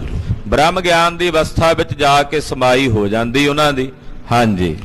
ਪ੍ਰਾਪਤ ਸਭ ਥਲ ਮੈਂ ਸੁਗਮ ਸੁਰਗਨ ਕੋ ਪਾਈ। ਫਿਰ ਇਹ ਨਦੀ ਐਸਾ ਨਹੀਂ ਵੀ ਕੇਵਲ ਇੱਕ ਇਲਾਕੇ ਚੋਂ ਲੰਘਦੀ ਉੱਥੇ ਹੀ ਜਾਣਾ ਪਏਗਾ, ਇਹ ਹਰ ਜਗ੍ਹਾ ਤੇ ਹੀ ਪ੍ਰਾਪਤ ਹੋ ਜਾਂਦੀ। ਜਿੱਥੇ ਵੀ ਕੋਈ ਸਿੱਖ ਘਰ 'ਚ ਬੈਠਾ ਉੱਥੇ ਆ ਜਾਣੀ ਹੈ, ਕੋਈ ਬਾਹਰ ਬੈਠਾ ਉੱਥੇ ਆ ਜਾਣੀ ਹੈ, ਕੋਈ ਉੱਤਰ 'ਚ ਬੈਠਾ ਉੱਥੇ ਆ ਜਾਣੀ ਹੈ, ਕੋਈ ਪਹਾੜ ਤੇ ਚੜ੍ਹ ਕੇ ਬੈਠਾ ਉੱਥੇ ਆ ਜਾਣੀ ਹੈ। ਇਹ ਨਦੀ ਹਰ ਇੱਕ ਨੂੰ ਹਰ ਜਗ੍ਹਾ ਤੇ ਸੁਗਮਤਾ ਨਾਲ ਪ੍ਰਾਪਤ ਹੋ ਜਾਂਦੀ ਹੈ। ਐਸਾ ਨਹੀਂ ਵੀ ਇੱਕ ਜਗ੍ਹਾ ਤੇ ਵਗਣੀ ਹੈ ਤੇ ਉੱਥੇ ਹੀ ਜਾਣਾ ਪੈਣਾ। ਕਹਿੰਦੇ ਜਿੱਥੇ ਵੀ ਕੋਈ ਬਹਿ ਕੇ ਅਰਾਧੇਗਾ ਉੱਥੇ ਹੀ ਇਹ ਭਗਤੀ ਰੂਪੀ ਨਦੀ ਉਹਦੇ ਕੋਲੋਂ ਵਹਿਣ ਲੱਗ ਪੈਣੀ ਹੈ। ਕੌਣ ਕੌਣ ਗੁਣ ਗੁਰੂ ਕੇ ਕਵ ਬਰਨ ਸੁਨਾਵੇ। ਵਾਹ ਕਵੀ ਕਵੀ ਰਾਜ ਭਾਈ ਸਾਹਿਬ ਭਾਈ ਸੰਤੋਖ ਸਿੰਘ ਜੀ ਚੂੜਾਮਣੀ ਜੀ, ਉਹ ਕਹਿੰਦੇ ਵੀ ਕਿਹੜੇ ਕਿਹੜੇ ਗੁਣ ਅਸੀਂ ਉਸ ਮਾਲਕ ਦੇ, ਵਾਹਿਗੁਰੂ ਦੇ, ਸਤਿਗੁਰੂ ਜੀ ਦੇ ਇਸ ਭਗਤੀ ਦੇ ਵਰਣਨ ਕਰਕੇ ਸੁਣਾਈਏ। ਸ਼ੇਖ ਸ਼ਾਰਦਾ ਕਹਿਨ ਤੇ ਮਨ ਮੈਂ ਸੁਖ ਚਾਵੇ। ਸ਼ੇਸ਼ ਨਾਗ ਤੇ ਸ਼ਾਰਦਾ ਵੀ ਜੇ ਕਹਿਣ ਨਾ ਤੇ ਉਹ ਵੀ ਕਹਿ ਕਹਿ ਕੇ ਅਖੀਰ ਨੂੰ ਮਨ 'ਚ ਸੁਖ ਚਾਉਂਦੇ ਵੀ ਸਾਡੇ ਕੋਲੋਂ ਕਹੇ ਨਹੀਂ ਗਏ। ਜਿੰਨਾ ਕਹਿੰਦੇ ਤੇ ਕਹਿਣ ਤੋਂ ਬਾਅਦ ਇਹੀ ਕਹਿੰਦੇ, ਬਹੁਤ ਉਪਮਾ ਥੋਰ ਕਹੀ।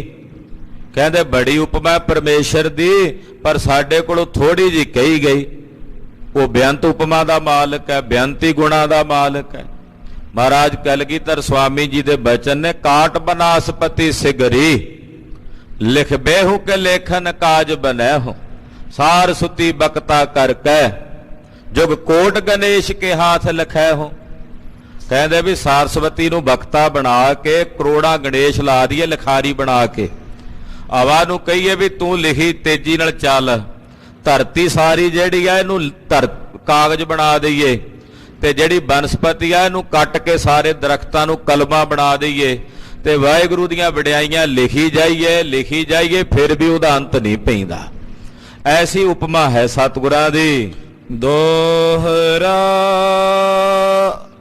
ਨਰ ਤਨ ਸਾਂਗੀ ਜਿਮ ਧਰਿਓ ਕਰੇ ਨਿਬਾਨ ਸੋਏ। ਕਹਿੰਦੇ ਜਿਵੇਂ ਕੋਈ ਨਰ ਤਨ ਕਿਸੇ ਸਾਂਗੀ ਨੇ, ਕੋਈ ਸਵਾਂਗੀ ਨਹੀਂ ਹੁੰਦਾ, ਉਹ ਕਈ ਤਰ੍ਹਾਂ ਦੇ ਸਵਾਂਗ ਰਚਦਾ, ਏਦਾਂ ਅਕਾਲ ਪੁਰਖ ਜੀ ਨੇ ਮਾਨਵੀ ਤਨ ਦਾ ਇਹ ਸਾਂਗ ਰਚਿਆ, ਪੰਜਵੇਂ ਜਾਮੇ ਚ ਵਿਚਰ ਰਹੇ ਹਨ। ਰੂਪ ਦੁਰਾਵੇਂ ਪ੍ਰਥਮ ਕੋ ਕਵਿ ਸੰਤੋਖ ਸਿੰਘ ਜੋਏ। ਜਿਹੜਾ ਉਹ ਸਵਾਂਗੀ ਹੁੰਦਾ ਨਾ, ਅਗਲਾ ਨਵਾਂ ਰੂਪ ਜਦੋਂ ਬਣਾਉਂਦਾ ਤੇ ਉਹਦਾ ਪਹਿਲਾ ਰੂਪ ਛਪਾ ਲੈਂਦਾ, ਅੱਗੇ ਨਵਾਂ ਰੂਪ ਬਣਾ ਲੈਂਦਾ। ਵੇਖਣ ਵਾਲਾ ਕਹਿੰਦਾ ਵੀ ਇਹ ਨਵਾਂ ਆ ਗਿਆ, ਪਹਿਲਾਂ ਹੋਰ ਸੀ, ਹਾਲਾਂਕਿ ਪਹਿਲਾਂ ਵੀ ਉਹੀ ਸੀ, ਕੇਵਲ ਸਵਾਂਗ ਹੀ ਬਦਲਿਆ। ਇਸੇ ਤਰ੍ਹਾਂ ਭਾਵੇਂ ਜੋਤ ਪੰਜਵੇਂ ਥਾਂ ਤੇ ਵਰਤ ਰਹੀ ਹੈ ਪਰ ਹੈ ਇੱਕੋ ਹੀ, ਜਾਮਾ ਭਾਵੇਂ ਪੰਜਵਾਂ ਪਰ ਫਰਕ ਕੋਈ ਨਹੀਂ। ਦੋਹਰਾ ਨਿਤ ਪ੍ਰਤਾਪ ਅਰ ਸੁਜਸ ਕੋ ਸੁਨ ਸੁਨ ਪ੍ਰਿਥੀ ਆਕਾਨ। ਇਧਰ ਪ੍ਰਿਥੀ ਚੰਦ, ਇਧਰ ਮਾਲਵੇ ਵਿੱਚ ਪਿੰਡ ਆ ਕੋਠਾ ਗੁਰੂ ਕਾ, ਉੱਥੇ ਇਹ ਪਿੰਡ ਬਾਬੇ ਨੇ ਵਸਾਇਆ ਸੀ, ਮੇਣੇ ਨੇ, ਪ੍ਰਿਥੀ ਚੰਦ ਨੇ। ਜਦੋਂ ਗੁਰੂ ਘਰ ਦੀ ਵਡਿਆਈ ਸੁਣਦਾ, ਸਤਿਗੁਰਾਂ ਦਾ ਸੁਜਸ ਸੁਣਦਾ, ਪ੍ਰਿਥੀ ਚੰਦ ਸੁਣ ਕੇ ਇਹਦਾ ਮਨ ਕਿਰਜਦਾ। ਜਦੋਂ ਗੁਰੂ ਘਰ ਦਾ ਪ੍ਰਤਾਪ ਸੁਣਦਾ ਹੈ, ਬਹੁਤ ਬਿਸੂਰਤ ਦੁਖ ਦੇ ਰੁਚੇ ਨਾ ਭੋਜਨ ਖਾਨ। ਬੜਾ ਦੁਖੀ ਹੁੰਦਾ ਤੇ ਝੂਰਦਾ, ਇਹਨੂੰ ਨਾ ਭੋਜਨ ਚੰਗਾ ਲੱਗਦਾ, ਨਾ ਖਾਣਾ ਨਾ ਪੀਣਾ, ਬੜਾ ਦੁਖੀ ਹੁੰਦਾ। ਜਿਵੇਂ ਸਤਿਗੁਰਾਂ ਦੀ ਮਹਿਮਾ ਸੁਣਦਾ ਨਾ, ਗੁਰੂ ਘਰ ਦਾ ਪ੍ਰਤਾਪ ਸੁਣਦਾ, ਸੁਣ ਕੇ ਖਿੱਚਦਾ, ਝੂਰਦਾ, ਔਰ ਇਹਨੂੰ ਨਾ ਰੋਟੀ ਚੰਗੀ ਲੱਗਦੀ ਹੈ, ਨਾ ਇਹਨੂੰ ਸੌਣਾ, ਸੜਦਾ ਹੀ ਰਹਿੰਦਾ। ਮਹਾਰਾਜ ਧੰਨ ਗੁਰੂ ਰਾਮਦਾਸ ਸਾਹਿਬ ਨੇ ਸੁਭਾਵਕ ਹੀ ਬਚਨ ਕਹੇ ਸਨ, ਪ੍ਰਿਥੀ ਚੰਦ ਕਿਉਂ ਸੜਦਾ ਰਹਿਣਾ, ਕਿਉਂ ਈਰਖਾ ਦੀ ਅੱਗ 'ਚ ਸੜਦਾ। ਤਾਂ ਜ਼ਿੰਦਗੀ ਬਾਬਾ ਪ੍ਰਿਥੀ ਚੰਦ ਜੀ ਉਸੇ ਈਰਖਾ ਦੀ ਅੱਗ 'ਚ ਸੜਦੇ ਰਹੇ, ਨਾ ਦਿਨੇ ਚੈਨ ਸੀ ਮਨ ਨੂੰ, ਨਾ ਰਾਤ ਨੂੰ। ਹਾਂਜੀ। ਸਵਈਆ ਚੰਦ ਸੁਜਸ ਗੁਰੂ ਕੋ ਕ੍ਰਿਤ ਸਮਝਾਨੋ। ਏਦਾਂ ਸਮਝ ਲਓ ਵੀ ਸਤਿਗੁਰੂ ਗੁਰੂ ਅਰਜਨ ਦੇਵ ਸਾਹਿਬ ਦਾ ਜਿਹੜਾ ਸੁਜਸ ਹੈ ਉਹ ਘਿਓ ਹੈ, ਗੁਰੂ ਘਰ ਦੀ ਜਿਹੜੀ ਮਹਿਮਾ ਹੈ ਉਹ ਘਿਓ ਦੇ ਸਮਾਨ ਜਾਣੋ। ਪ੍ਰਿਥੀਆ ਜਰੇ ਹੁਤਾਸਨ ਹੋਏ। ਤੇ ਬਾਬਾ ਪ੍ਰਿਥੀ ਚੰਦ ਉਹ ਅੱਗ ਹੈ, ਤੇ ਜਿਵੇਂ ਜਿਵੇਂ ਉਹਦੇ ਤੇ ਘਿਓ ਪੈਂਦਾ ਅੱਗ ਮੱਚਦੀ ਹੈ। ਕਹਿੰਦੇ ਜਿਵੇਂ ਜਿਵੇਂ ਗੁਰੂ ਘਰ ਦਾ ਪ੍ਰਤਾਪ ਸੁਣਦਾ ਨਾ ਪ੍ਰਿਥੀਆ, ਉਹ ਸੜਦਾ, ਉਹ ਮੱਚਦਾ ਹੈ। ਗੁਰ ਕੀਰਤ ਬਰਖਾ ਜਿਮ ਪਾਵਸ। ਦੂਜੀ ਉਦਾਹਰਣ ਦਿੰਦੇ, ਕਹਿੰਦੇ ਜਾਂ ਏਦਾਂ ਕਹਿ ਲੋ, ਜਿਹੜੀ ਸਤਿਗੁਰਾਂ ਦੇ ਘਰ ਦੀ ਕੀਰਤੀ ਆ ਉਹ ਮੌਲੇ ਧਾਰ ਮੀਂਹ ਹੈ, ਵਰਖਾ ਹੈ। ਰਿਦਾ ਜਵਾਸੋ ਜਰ ਜਰ ਖੋਏ। ਇੱਕ ਜਵਾਸੇ ਦਾ ਬੂਟਾ ਹੁੰਦਾ, ਜਦੋਂ ਮੀਂਹ ਪੈਂਦਾ ਉਹ ਸੜ ਜਾਂਦਾ, ਬਾਕੀ ਸਾਰੀ ਬਨਸਪਤੀ ਹਰੀ ਭਰੀ ਹੁੰਦੀ ਜਦੋਂ ਮੀਂਹ ਪੈਂਦਾ, ਪਰ ਉਹ ਜਵਾਸੇ ਦਾ ਬੂਟਾ ਸੜ ਜਾਂਦਾ, ਭੁੱਜ ਜਾਂਦਾ ਜਦੋਂ ਉਹਦੇ ਤੇ ਮੀਂਹ ਪੈਂਦਾ। ਗੁਰੂ ਘਰ ਦੀ ਕੀਰਤੀ ਮੀਂਹ ਹੈ ਤੇ ਬਾਬਾ ਪ੍ਰਿਥੀ ਚੰਦ ਜਵਾਸੇ ਦਾ ਬੂਟਾ ਹੈ। ਇਹ ਜਿਵੇਂ ਜਿਵੇਂ ਇਹਦੇ ਤੇ ਕੀਰਤੀ ਦਾ ਮੀਂਹ ਪੈਂਦਾ, ਇਹ ਸੜ ਬਲ ਜਾਂਦਾ, ਇਹ ਸੜ ਭੁੱਜ ਜਾਂਦਾ ਹੈ। ਚਿੰਤਾ ਸਲਤਾ ਕਰੇ ਵਧਾਵਨ। ਇਹਦੇ ਅੰਦਰ ਚਿੰਤਾ ਦੀ ਜਿਹੜੀ ਨਦੀ ਆ ਹੋਰ ਵੱਧਦੀ ਜਾਂਦੀ ਹੈ। ਜਿਹੜਾ ਫਿਕਰ ਹੈ, ਚਿੰਤਾ ਦੀ ਅੱਗ ਹੈ, ਚਿੰਤਾ ਦੀ ਨਦੀ ਹੈ, ਔਰ ਹੋਰ ਵੱਧਦੀ ਜਾ ਰਹੀ ਹੈ। ਬਯੋ ਜਾਤ ਮਨ ਤੇਰੇ ਨ ਕੋਏ। ਪ੍ਰਿਥੀਆ ਉਸ ਚਿੰਤਾ ਦੀ ਨਦੀ 'ਚ ਵਹਿੰਦਾ ਹੀ ਜਾ ਰਿਹਾ, ਮਨ ਨਹੀਂ ਟਿਕਦਾ ਇਹਦਾ। ਰਾਤ ਦਿਨ ਉਹ ਚਿੰਤਾ ਦੀ ਨਹਿਰ ਵਿੱਚ ਰੁੜਦਾ ਹੀ ਜਾਂਦਾ, ਮਨ ਨਹੀਂ ਟਿਕਦਾ। ਸੰਕਟ ਨੀਰ ਵਦੇ ਨਿਤ ਪ੍ਰਤਈ। ਚਿੰਤਾ ਦੀ ਇਸ ਨਦੀ ਵਿੱਚ ਸੰਕਟ ਦਾ ਪਾਣੀ ਹੈ। ਵੇਖੋ ਕੈਸੇ ਸੋਹਣੇ ਅਲੰਕਾਰ ਮਹਾਂਕਵੀ ਭਾਈ ਸੰਤੋਖ ਸਿੰਘ ਜੀ ਬੰਨ੍ਹਦੇ ਹੈ। ਖਾਲਸਾ ਜੀ ਬੜੇ ਬੜੇ ਮਹਾਂਪੁਰਖ ਕਵੀ ਹੋਏ, ਪਰ ਮਹਾਂਕਵੀ ਭਾਈ ਸੰਤੋਖ ਸਿੰਘ ਵਰਗਾ ਨਾ ਕੋਈ ਹੋਇਆ ਤੇ ਸ਼ਾਇਦ ਨਾ ਹੀ ਕੋਈ ਹੋਵੇ। ਸਤਿ ਸ੍ਰੀ ਅਕਾਲ। ਪੰਥ ਵਿੱਚ ਮਹਾਕਵੀ ਦਾ ਦਰਜਾ ਕੇਵਲ ਭਾਈ ਸੰਤੋਖ ਸਿੰਘ ਨੂੰ ਹੀ ਪ੍ਰਾਪਤ ਹੈ, ਕਿਉਂਕਿ ਜਦੋਂ ਲਿਖਦੇ ਆ ਅਲੰਕਾਰਾਂ ਦਾ ਕਮਾਲ ਕਰਦੇ। ਕਵਿਤਾ ਦਾ ਜਿਹੜਾ ਸਭ ਤੋਂ ਵੱਡਾ ਗਹਿਣਾ ਹੁੰਦਾ ਨਾ, ਆਭੂਸ਼ਣ, ਉਹ ਹੁੰਦੇ ਨੇ ਅਲੰਕਾਰ। ਕਵਿਤਾ ਦੇ ਜਿਹੜੇ ਗਹਿਣੇ ਹੁੰਦੇ, ਰਸ, 9 ਰਸ, ਫਿਰ ਉਹਨਾਂ ਦੇ ਅਲੰਕਾਰ ਨੇ, ਸ਼ਬਦਾਂ ਦੇ ਅਲੰਕਾਰ ਨੇ। ਅਲੰਕਾਰ ਕਈ ਪ੍ਰਕਾਰ ਦੇ ਹੁੰਦੇ, ਅਨੁਪ੍ਰਾਸ ਅਲੰਕਾਰ ਹੁੰਦਾ ਹੈ, ਦਿੱਲੀ ਦੀਪਕ ਨਿਆਏ ਦੇ ਨਾਲ ਅਲੰਕਾਰ ਹੁੰਦਾ ਹੈ, ਸਿੰਘਾਵਲੋਕਨ ਨਿਆਏ ਦੇ ਬਹੁਤ ਸਾਰੇ ਅਲੰਕਾਰ। ਤੋ ਪਿੱਛੇ ਕਹਿ ਕੇ ਆਏ ਨੇ ਵੀ ਭਗਤੀ ਰੂਪੀ ਨਦੀ 'ਚ ਸ਼ਰਧਾ ਦਾ ਪਾਣੀ ਹੈ। ਇੱਥੇ ਜਿਹੜੀ ਚਿੰਤਾ ਦੀ ਨਦੀ ਹੈ, ਜਿਹਦੇ 'ਚ ਬਾਬਾ ਪ੍ਰਿਥੀ ਚੰਦ ਦਾ ਮਨ ਰੁੜਿਆ ਜਾਂਦਾ, ਉਹਦੇ 'ਚ ਪਾਣੀ ਕਿਹੜਾ? ਚਿੰਤਾ ਦੀ ਨਦੀ 'ਚ। ਚਿੰਤਾ ਦੀ ਨਦੀ 'ਚ ਪਾਣੀ ਹੈ ਸੰਕਟ ਦਾ, ਵੀ ਮਨ ਨੂੰ ਸੰਕਟ ਪ੍ਰਾਪਤ ਹੁੰਦਾ, ਸੰਕਟ, ਦੁੱਖ। ਇਹ ਚਿੰਤਾ ਦੀ ਨਦੀ ਵਿੱਚ ਸੰਕਟ ਦਾ ਪਾਣੀ ਭਰਿਆ ਹੋਇਆ। ਤਟ ਨਚਿੰਤ ਨ ਪਾਵਤ ਸੋਏ। ਹੁਣ ਨਿਸ਼ਚਿੰਤ ਰੂਪੀ ਜਿਹੜਾ ਕਿਨਾਰਾ ਹੈ, ਵੀ ਜਿੱਥੇ ਜਾ ਕੇ ਬੰਦਾ ਨਿਸ਼ਚਿੰਤ ਹੋ ਜਾਏ, ਉਹ ਕਿਨਾਰਾ ਬਾਬੇ ਪ੍ਰਿਥੀਏ ਨੂੰ ਨਹੀਂ ਮਿਲਦਾ। ਰੁੜਦਾ ਹੀ ਜਾਂਦਾ, ਰੁੜਦਾ ਹੀ ਜਾਂਦਾ, ਕਿਨਾਰਾ ਹੀ ਨਹੀਂ ਪਿਆ ਮਿਲਦਾ। ਤੇ ਕਿਨਾਰਾ ਸੀ ਨਿਸ਼ਚਿੰਤ ਪੁਣੇ ਦਾ। ਉਹ ਨਿਸ਼ਚਿੰਤ ਪੁਣੇ ਦਾ ਜਿਹੜਾ ਕਿਨਾਰਾ ਹੈ, ਉਹ ਮਿਲਦਾ ਨਹੀਂ ਪਿਆ, ਕਿਉਂਕਿ ਰਜਾ 'ਚ ਜਿਹੜਾ ਚੱਲਦਾ ਨਾ, ਰੱਬੀ ਰਜਾ 'ਚ, ਉਹ ਚਿੰਤਾ ਰਹਿਤ ਹੋ ਜਾਂਦਾ। ਕਿਨਾਰਾ ਕਿਹੜਾ? ਚਿੰਤਾ ਤੋਂ ਰਹਿਤ ਹੋਣ ਦਾ। ਚਿੰਤਾ ਤੇ ਫਿਕਰ ਤੋਂ ਰਹਿਤ ਹੋਣ ਦਾ ਕਿਨਾਰਾ ਹੈ ਰੱਬ ਦੀ ਰਜਾ 'ਚ ਚੱਲਣਾ ਸ਼ੁਰੂ ਕਰ ਦਿਓ। ਉਦੋਂ ਨਿਸ਼ਚਿੰਤ ਹੋ ਜਾਾਂਗੇ ਵੀ ਜੋ ਹੋ ਰਿਹਾ ਉਸ ਦੇ ਹੁਕਮ 'ਚ ਵਰਤ ਰਿਹਾ, ਸਾਡਾ ਕੋਈ ਵਸ ਨਹੀਂ। ਉਦੋਂ ਨਿਸ਼ਚਿੰਤ ਹੋ ਜਾਾਂਗੇ, ਫਿਰ ਜੀਵਨ ਆਨੰਦ ਨਾਲ ਭਰ ਜਾਏਗਾ। ਹਾਂਜੀ। ਹੀਰ ਹੀਰ ਪਤੀ ਕੋ ਮੁਖ ਕਰਮੋ। ਇਧਰ ਕਰਮੋ, ਜੋ ਬਾਬੇ ਪ੍ਰਿਥੀ ਚੰਦ ਦੀ ਘਰ ਵਾਲੀ ਹੈ, ਜਦੋਂ ਪਤੀ ਦਾ ਮੂੰਹ ਵੇਖਦੀ ਹੈ, ਪੀਲਾ ਪਈ ਜਾਂਦਾ, ਰਾਤ ਦਿਨ ਚਿੱਟਾ ਜਿਹਾ ਰੰਗ ਪੈ ਗਿਆ, ਖੂਨ ਸੜ ਗਿਆ ਬਾਬੇ ਪ੍ਰਿਥੀ ਚੰਦ ਦੇ ਸਰੀਰ ਦਾ ਚਿੰਤਾ ਨਾਲ। ਤੇ ਕਰਮੋ ਜਦੋਂ ਵੇਖਦੀ ਆ ਉਹਦਾ ਮੂੰਹ, ਤੇ ਵੇਖ ਕੇ ਬੜਾ ਫਿਕਰ ਕਰਦੀ ਹੈ। ਧੀਰਜ ਦੇ ਨ ਕਰੀਏ ਚਿੰਤ। ਕਰਮੋ ਧੀਰਜ ਦੇਂਦੀ ਪ੍ਰਿਥੀ ਚੰਦ ਨੂੰ, ਐ ਪਤੀ ਦੇਵ ਜੀ ਹੌਸਲਾ ਰੱਖੋ, ਧੀਰਜ ਰੱਖੋ, ਏਦਾਂ ਫਿਕਰ ਨਾ ਕਰੋ। ਤਨ ਕੋ ਪਖਿਅਤ ਹੈ ਨਿਸ ਦਿਨ ਮੈਂ। ਇਹ ਜਿਹੜੀ ਚਿੰਤਾ ਤੁਸੀਂ ਕਰਦੇ ਹੋ, ਇਹ ਰਾਤ ਦਿਨ ਤੁਹਾਡੇ ਸਰੀਰ ਨੂੰ ਖਾਈ ਜਾਂਦੀ ਹੈ। ਆਹ ਹਿੱਸ ਕੇ ਬਿਲਕੁਲ ਸੁੱਕੇ ਜੇ ਹੋ ਗਏ ਜੇ ਤੁਸੀਂ, ਸਰੀਰ ਤੁਹਾਡਾ ਬਿਲਕੁਲ ਸੁੱਕ ਸੜ ਚੱਲਿਆ, ਨਾ ਤੁਸੀਂ ਰੋਟੀ ਖਾਵੋ ਚੱਗਤਾ, ਨਾ ਤੁਸੀਂ ਸਵੋ। ਇਹ ਜਿਹੜੀ ਚਿੰਤਾ ਤੁਸੀਂ ਕਰਦੇ ਹੋ, ਇਹ ਰਾਤ ਦਿਨ ਤੁਹਾਡੇ ਸਰੀਰ ਨੂੰ ਖਾਈ ਜਾਂਦੀ ਹੈ। ਅਤ ਦੁਰਬਲਤਾ ਤੁਮੇ ਕਰੰਤ। ਇਹ ਚਿੰਤਾ ਤੁਹਾਡੇ ਸਰੀਰ ਨੂੰ ਰੋਜ਼ ਦੁਰਬਲ ਕਰੀ ਜਾਂਦੀ ਹੈ, ਤੁਹਾਡਾ ਤਨ ਕਮਜ਼ੋਰ ਹੋਈ ਜਾਂਦਾ।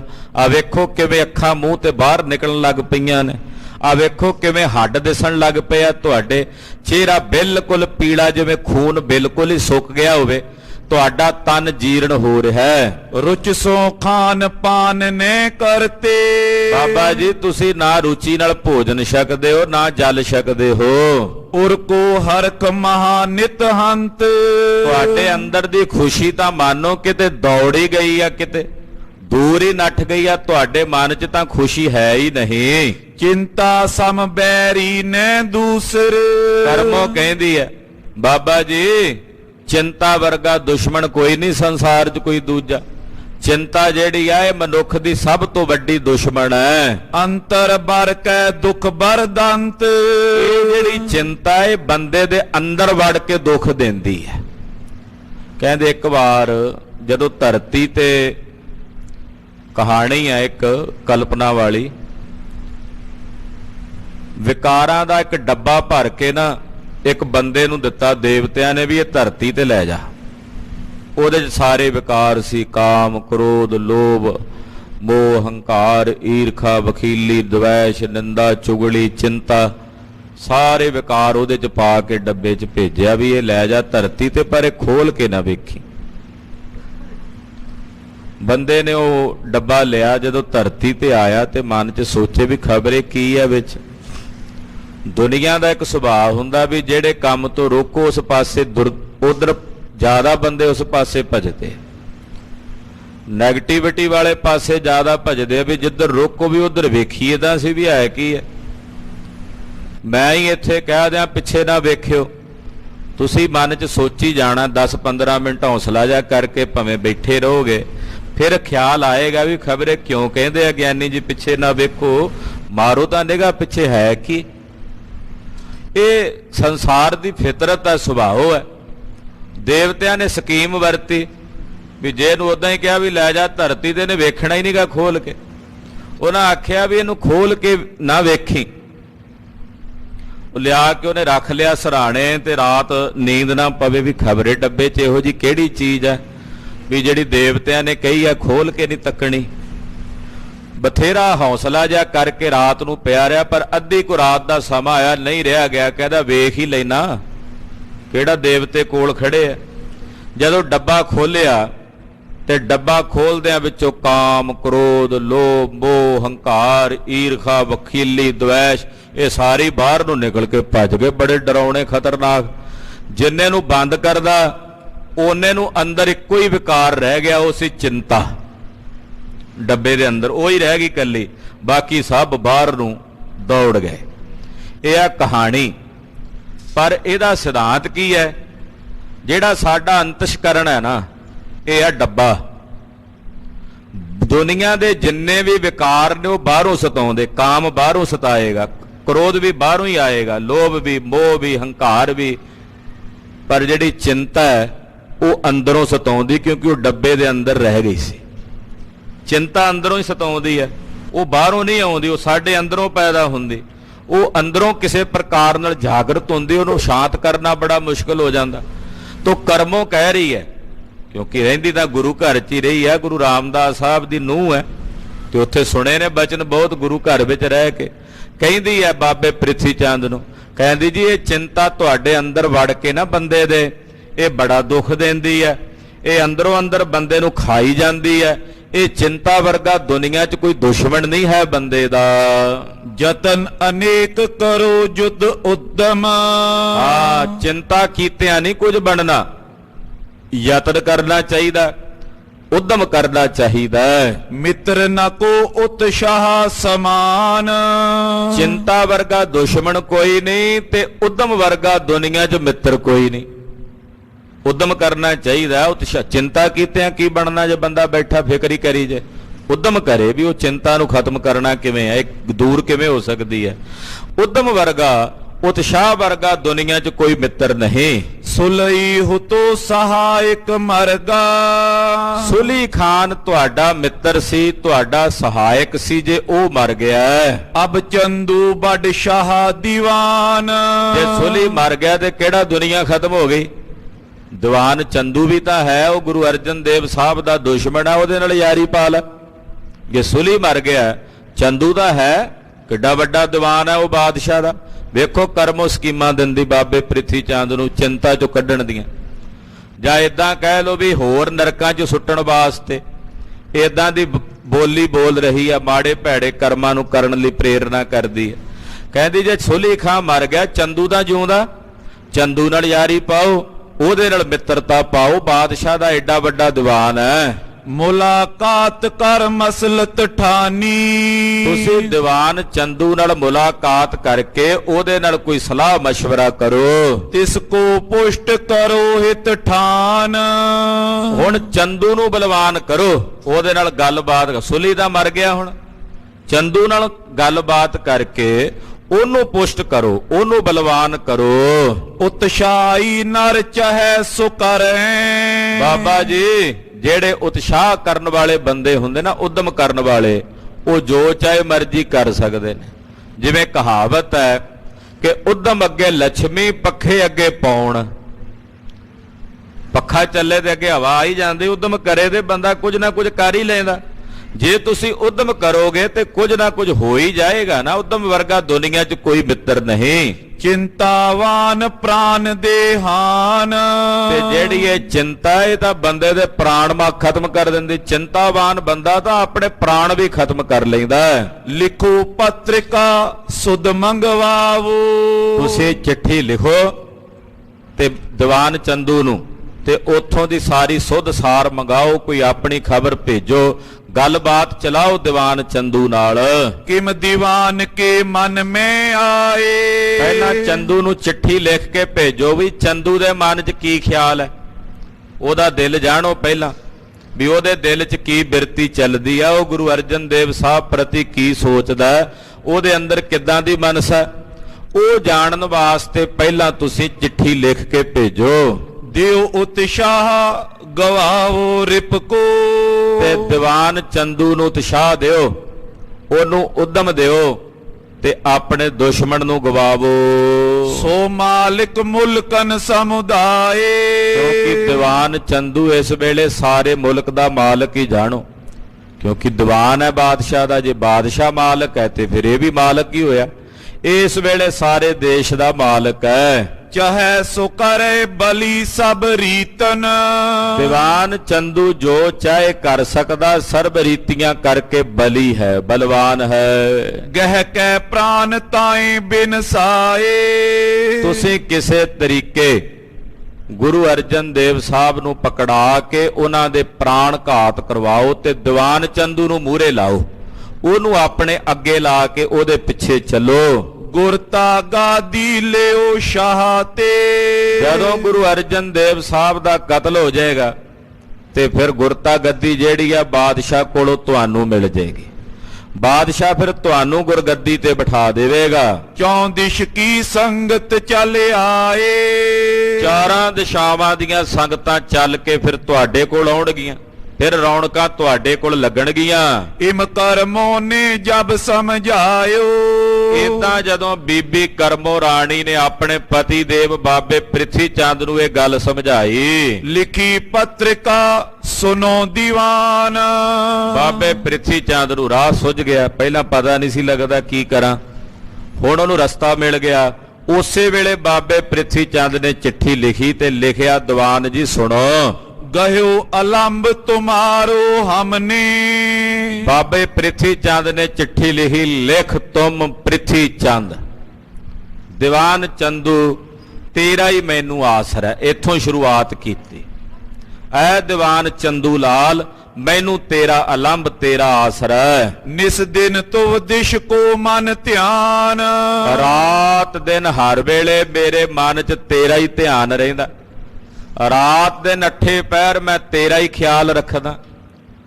ਖੋਟਾ ਬੰਦਾ ਚੰਦੂ ਤੇ ਜਿਹਦਾ ਧਿਆਨ ਰਾਤ ਦਿਨ ਬਾਬੇ ਪ੍ਰਿਥੀ ਚੰਦ ਦੇ ਹਿਰਦੇ 'ਚ ਬਣਿਆ ਰਹਿੰਦਾ ਤੇ ਫਿਰ ਬਾਬੇ ਤੇ ਕਿਹੋ ਜਿਹਾ ਅਸਰ ਹੋਵੇਗਾ ਉਹਦਾ, ਵੀ ਜਿਹੜੀ ਸੁਰਤ 'ਚ ਪ੍ਰਵੇਸ਼ਰ ਹੋਣਾ ਚਾਹੀਦਾ, ਜਿਹੜੀ ਸੁਰਤ 'ਚ ਪ੍ਰਵੇਸ਼ਰ ਦਾ ਭਜਨ ਹੋਣਾ ਚਾਹੀਦਾ, ਉਸ ਸੁਰਤ 'ਚ ਚੰਦੂ ਦਾ ਧਿਆਨ ਚੱਲਦਾ ਤੇ ਫਿਰ ਉਹਦੇ ਤੇ ਅਸਰ ਕਿਹੋ ਜਿਹਾ ਹੋਣਾ।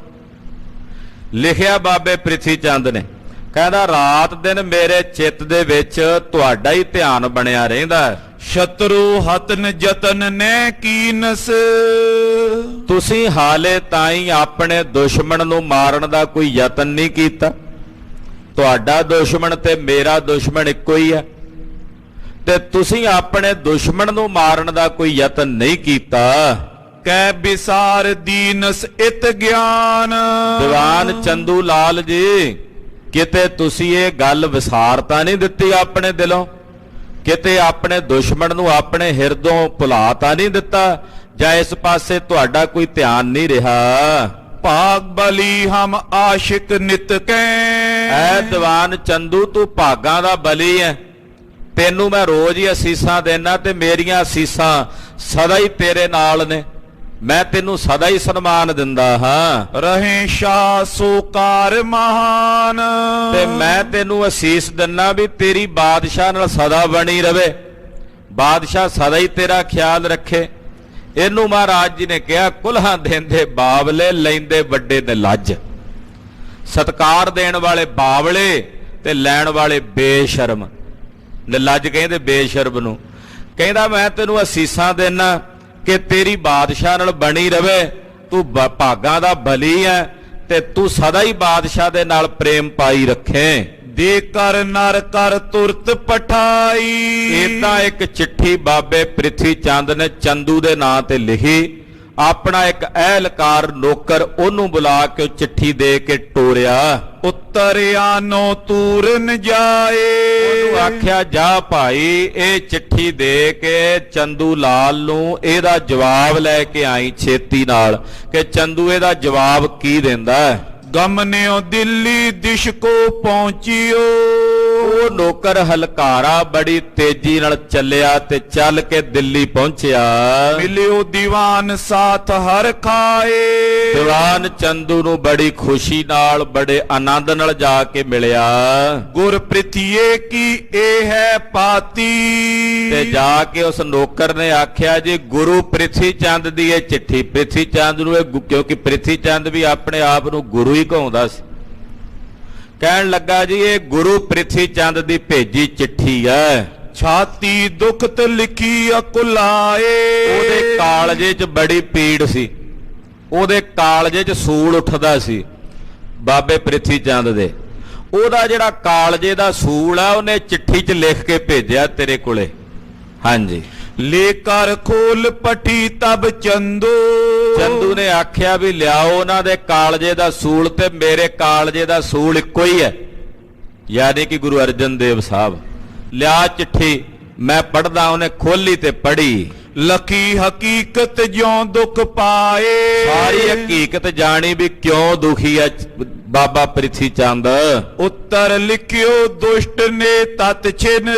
ਦੁਸ਼ਟ ਚੰਦੂ ਲਾਲ ਨੇ ਉਸੇ ਵੇਲੇ ਜਵਾਬ ਲਿਖਿਆ, ਉਸੇ ਵੇਲੇ ਚਿੱਠੀ ਦਾ ਜਵਾਬ ਦਿੱਤਾ ਲਿਖ ਕੇ। ਨੈ ਬੈਠਿਓ ਮੈਂ ਬਾਤ ਵਿਸਾਰ। ਲਿਖਿਆ ਬਾਬਾ ਪ੍ਰਿਥੀ ਚੰਦ ਜੀ ਮੈਂ ਇਹ ਗੱਲ ਵਿਸਾਰ ਕੇ ਨਹੀਂ ਬੈਠਾ ਹੋਇਆ ਇੱਥੇ, ਮੈਨੂੰ ਨਹੀਂ ਇਹ ਗੱਲ ਭੁੱਲੀ ਹੋਈ। ਦੋਇਤਾ ਬਦਨ ਕੁਮਾਰੀ ਦੇਖਤ। ਮੈਂ ਕਿੱਥੇ ਭੁੱਲ ਸਕਦਾ ਜਦੋਂ ਆਪਣੇ ਘਰ ਜਾ ਕੇ ਮੈਂ ਆਪਣੀ ਧੀ ਵੇਖਦਾ ਕੁਆਰੀ ਘਰ ਬੈਠੀ। ਲਗਤ ਸੂਲ ਸਮਰਿਦੇ ਮਜਾਰ। ਉਹ ਸੂਲ ਬਣ ਕੇ ਮੇਰੇ ਕਾਲਜੇ ਨੂੰ ਚੁੱਭਦੀ ਹੈ, ਕਿਉਂਕਿ ਹੋਰ ਥਾਂ ਉਹਦਾ ਰਿਸ਼ਤਾ ਨਹੀਂ ਹੋਇਆ। ਕਰਕਤ ਨਿਤ ਪ੍ਰਤ ਚਿਤ ਮੈਂ ਅਤਿਸ਼ੈ। ਇਹ ਦੁੱਖ ਮੇਰੇ ਕਾਲਜੇ 'ਚ ਰਾਤ ਦਿਨ ਕੜਕਦਾ, ਜਿਹਦੇ ਨਾਲ ਮੈਂ ਦੁੱਖ ਪਾਉਂਦਾ ਹਾਂ। ਰਿਪ ਵਿਸਾਲ ਕੋ ਜਸ ਬਿਸਤਾਰ। ਉਧਰ ਮੇਰਾ ਦੁਸ਼ਮਣ ਵੱਡਾ ਹੋਈ ਜਾਂਦਾ ਦਿਨ ਪ੍ਰਤੀ ਦਿਨ, ਉਹਦੀ ਮਹਿਮਾ ਉਹਦਾ ਜਸ ਦੁਨੀਆ 'ਚ ਪਸਰਦਾ ਜਾ ਰਿਹਾ ਹੈ। ਰੁਚੇ ਨ ਭੋਜਨ ਜੁਰੇ ਨ ਪਲਕਾਂ। ਮੈਨੂੰ ਰੋਟੀ ਨਹੀਂ ਚੰਗੀ ਲੱਗਦੀ, ਰਾਤ ਨੂੰ ਮੇਰੀਆਂ ਅੱਖਾਂ ਨਹੀਂ ਮਿਚਦੀਆਂ, ਛੱਤ ਵੱਲ ਵੇਖਦਾ ਹੀ ਨਹੀਂ ਨਾ ਬਾਲੇ ਗਿਣੀ ਜਾਂਦਾ, ਨੀਂਦ ਨਹੀਂ ਆਉਂਦੀ ਫਿਕਰ ਨਾਲ। ਬਿਨਾ ਨੀਂਦ ਮੈਂ ਚੋਰੋਂ ਉਦਾਰ।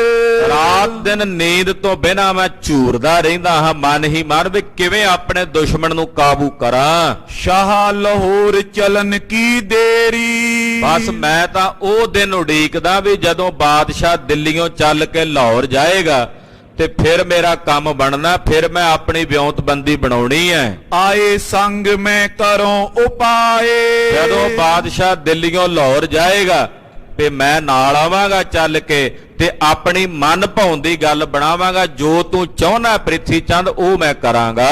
ਗਹਿ ਲੇਵੋਂ ਕਰ ਕੈਦ ਬਿਨਾਸੋਂ। ਮੈਂ ਗੁਰੂ ਅਰਜਨ ਦੇਵ ਸਾਹਿਬ ਨੂੰ ਪਕੜ ਲਵਾਂਗਾ ਔਰ ਜਾਂ ਫਿਰ ਕੈਦ ਕਰਕੇ ਉਹਨਾਂ ਨੂੰ ਮਾਰ ਮੁਕਾਵਾਂਗਾ। ਲਖੋ ਨਿਸੰਸੈ ਮੈਂ ਜੋ ਅਲਾਏ। ਜਿਹੜੀ ਗੱਲ ਪ੍ਰਿਥੀ ਚੰਦ ਮੈਂ ਕਹਿ ਰਿਹਾ ਨਾ, ਇਹ ਨਿਰਸੰਸ਼ੇ ਕਰਕੇ ਜਾਣ ਲੈ ਵੀ ਇਦਾਂ ਹੀ ਹੋਵੇਗਾ, ਇਦਾਂ ਹੀ ਕਰਾਂਗਾ ਜੋ ਮੈਂ ਕਹਿ ਰਿਹਾ। ਗੁਰਤਾ ਗਾਦੀ ਤੋਏ ਦੇਵਾਵਾਂ। ਔਰ ਜਿਹੜੀ ਗੁਰਤਾ ਗੱਦੀ ਆ ਉਹ ਮੈਂ ਤੈਨੂੰ ਦਵਾਵਾਂਗਾ, ਤੈਨੂੰ ਗੁਰੂ ਬਣਾ ਕੇ ਬਿਠਾਵਾਂਗਾ। ਸ਼ਾਹ ਪਾਸ ਤੇ ਬਾਕ ਕਹਾਏ। ਮੈਂ ਖੁਦ ਬਾਦਸ਼ਾਹ ਜਹਾਂਗੀਰ ਕੋਲੋਂ ਇਹ ਗੱਲ ਕਹਾਵਾਂਗਾ ਵੀ ਤੂੰ ਗੁਰੂ ਹੈ। ਸਭ ਦਿਸ਼ ਮੈਂ ਬਿਦ ਤੈ ਧਨ ਪਾਵੇਂ। ਫਿਰ ਸਾਰੀਆਂ ਦਿਸ਼ਾਵਾਂ 'ਚ ਤੂੰ ਪ੍ਰਗਟ ਹੋਵੇਂਗਾ, ਤੈਨੂੰ ਧਨ ਦੇ ਗੱਫੇ ਪ੍ਰਾਪਤ ਹੋਣਗੇ। ਸਕਲ ਸੰਗਤਾਂ ਭੇਟ ਚੜਾਏ। ਸਾਰੀਆਂ ਸੰਗਤਾਂ ਫਿਰ ਤੇਰੇ ਕੋਲ ਆਉਣਗੀਆਂ, ਤੇਰੇ ਕੋਲ ਭਟਾਵਾਂ ਚੜਨਗੀਆਂ। ਦਈ ਪੱਤਰਿਕਾ ਕੁਛ ਦਰਬ ਜੁੱਤ ਲੇ। ਇਹ ਤਾਂ ਚੰਦੂ ਲਾਲ ਨੇ ਚਿੱਠੀ ਲਿਖੀ, ਚਿੱਠੀ ਦਿੱਤੀ ਉਸ ਨੌਕਰ ਨੂੰ ਜਿਹੜਾ ਪ੍ਰਿਥੀ ਚੰਦ ਦਾ ਭੇਜਿਆ ਆਇਆ ਸੀ। ਨਾਲ ਕੁਝ ਪੈਸੇ ਵੀ ਦਿੱਤੇ ਵੀ ਮੇਰੇ ਵੱਲੋਂ ਬਾਬਾ ਜੀ ਨੂੰ ਮੱਥਾ ਟੇਕਿਓ। ਕੁਝ ਕੁ ਪੈਸੇ ਵੀ ਦਿੱਤੇ, ਹਲਕਾਰੇ ਨੂੰ ਵੀ ਦਿੱਤਾ ਰਾਹ ਖਰਚ।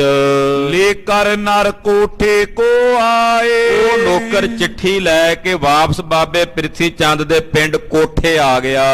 पृथ्वी पास दई ले खोली। ਜਦੋਂ ਚਿੱਠੀ ਲੈ ਕੇ ਕੋਠੇ ਬਾਬੇ ਪ੍ਰਿਥੀ ਚੰਦ ਕੋਲ ਪਹੁੰਚਿਆ, ਬਾਬੇ ਨੇ ਚਿੱਠੀ ਖੋਲ ਕੇ ਪੜ੍ਹੀ। पट कर रेओ महाहर खाए। ਪੜ੍ਹਦਿਆਂ ਸਾਰ ਚਿੱਠੀ ਤੇ ਬਾਬੇ ਪ੍ਰਿਥੀ ਚੰਦ ਦਾ ਚਿਹਰਾ ਇੱਕਦਮ ਖਿੜ ਗਿਆ, ਬੜਾ ਖੁਸ਼ ਹੋਇਆ, ਚਿੰਤਾ ਨਾਲ ਪੀਲਾ ਪਿਆ ਚਿਹਰਾ ਇੱਕਦਮ ਲਾਲੀ ਮਾਰਨ ਲੱਗ ਪਿਆ। मुझ दुख ते दुख सो गुन तिसको। ਕਹਿੰਦਾ ਮੈਂ ਤਾਂ ਉਦਾਂ ਹੀ ਪਰੇਸ਼ਾਨ ਹੋਈ ਜਾਂਦਾ ਸੀ, ਮੇਰੇ ਨਾਲੋਂ ਜ਼ਿਆਦਾ ਦੁਖੀ ਤਾਂ ਚੰਦੂ ਹੈ ਗੁਰੂ ਅਰਜਨ ਦੇਵ ਸਾਹਿਬ ਤੋਂ। ਮੈਂ ਉਹਨਾਂ ਦੁਖੀ ਨਹੀਂ ਗੁਰੂ ਅਰਜਨ ਦੇਵ ਸਾਹਿਬ ਤੋਂ, ਜਿੰਨਾ ਦੁਖੀ ਚੰਦੂ ਲਾਲ ਹੈ। कैसे करे न अनके उपाए।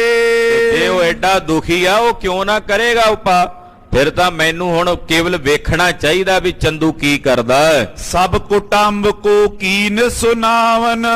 ਬਾਬੇ ਪ੍ਰਿਥੀ ਚੰਦ ਨੇ ਜਿਹੜੀ ਉਹ ਚਿੱਠੀ ਆਈ ਆਪਣੇ ਟੱਬਰ ਨੂੰ ਸੱਦ ਕੇ ਸੁਣਾਈ। खुशी करे मन मोद वदाए। ਬੜੀ ਖੁਸ਼ੀ ਕਰਦਾ ਤੇ ਮਨ 'ਚ ਖੁਸ਼ੀ ਵਧਾਉਂਦਾ। तर तीरज तब बैठे हो घर में। ਹੌਸਲਾ ਜਿਹਾ ਕਰਕੇ ਹੁਣ ਬਾਬਾ ਪ੍ਰਿਥੀ ਚੰਦ ਜੀ ਬਹਿ ਗਏ ਘਰ। मुझ ते चिंता चंदू महान। ਕਹਿੰਦੇ ਮੇਰੇ ਨਾਲੋਂ ਵੱਧ ਚਿੰਤਾ ਚੰਦੂ ਲਾਲ ਨੂੰ ਹੈ। करे प्रतीकन शाह आगमन। ਉਹ ਤਾਂ ਹੁਣ ਉਡੀਕਣ ਲੱਗੇ ਬਾਬਾ ਪ੍ਰਿਥੀ ਚੰਦ ਵੀ ਕਦੋਂ ਬਾਦਸ਼ਾਹ ਦਿੱਲੀੋਂ ਪੰਜਾਬ ਨੂੰ ਆਵੇ। बिना जतन मम शत्रुहान। ਮੈਨੂੰ ਤਾਂ ਕੋਈ ਯਤਨ ਵੀ ਨਹੀਂ ਕਰਨਾ ਪੈਣਾ, ਮੇਰੇ ਬਿਨਾਂ ਯਤਨ ਤੋਂ ਹੀ ਮੇਰਾ ਦੁਸ਼ਮਣ ਮਾਰਿਆ ਜਾਣਾ। पूरब भाग उदे अब मेरे। ਬਾਬਾ ਪ੍ਰਿਥੀ ਚੰਦ ਕਹਿੰਦਾ ਆਪਣੇ ਟੱਬਰ 'ਚ ਕਰਮ ਮੇਰੇ ਭਾਗ ਨੇ, ਪੂਰਬਲੇ ਜਨਮਾਂ ਦੇ ਚੰਗੇ ਜਾਗਣ ਲੱਗੇ ਨੇ ਹੁਣ।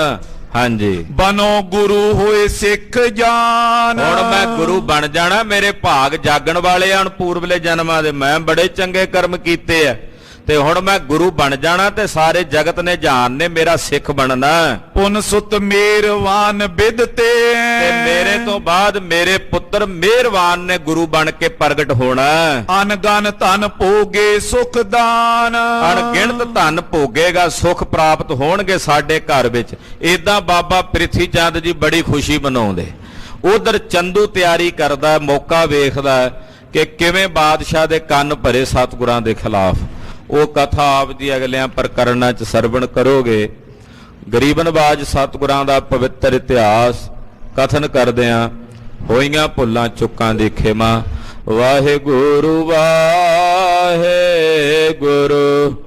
ਵਾਹਿਗੁਰੂ ਵਾਹਿਗੁਰੂ वाहिगुरु वाहिगुरु वाहिगुरु वाहिगुरु ਵਾਹਿਗੁਰੂ ਵਾਹਿਗੁਰੂ ਵਾਹਿਗੁਰੂ ਵਾਹਿਗੁਰੂ वाहिगुरु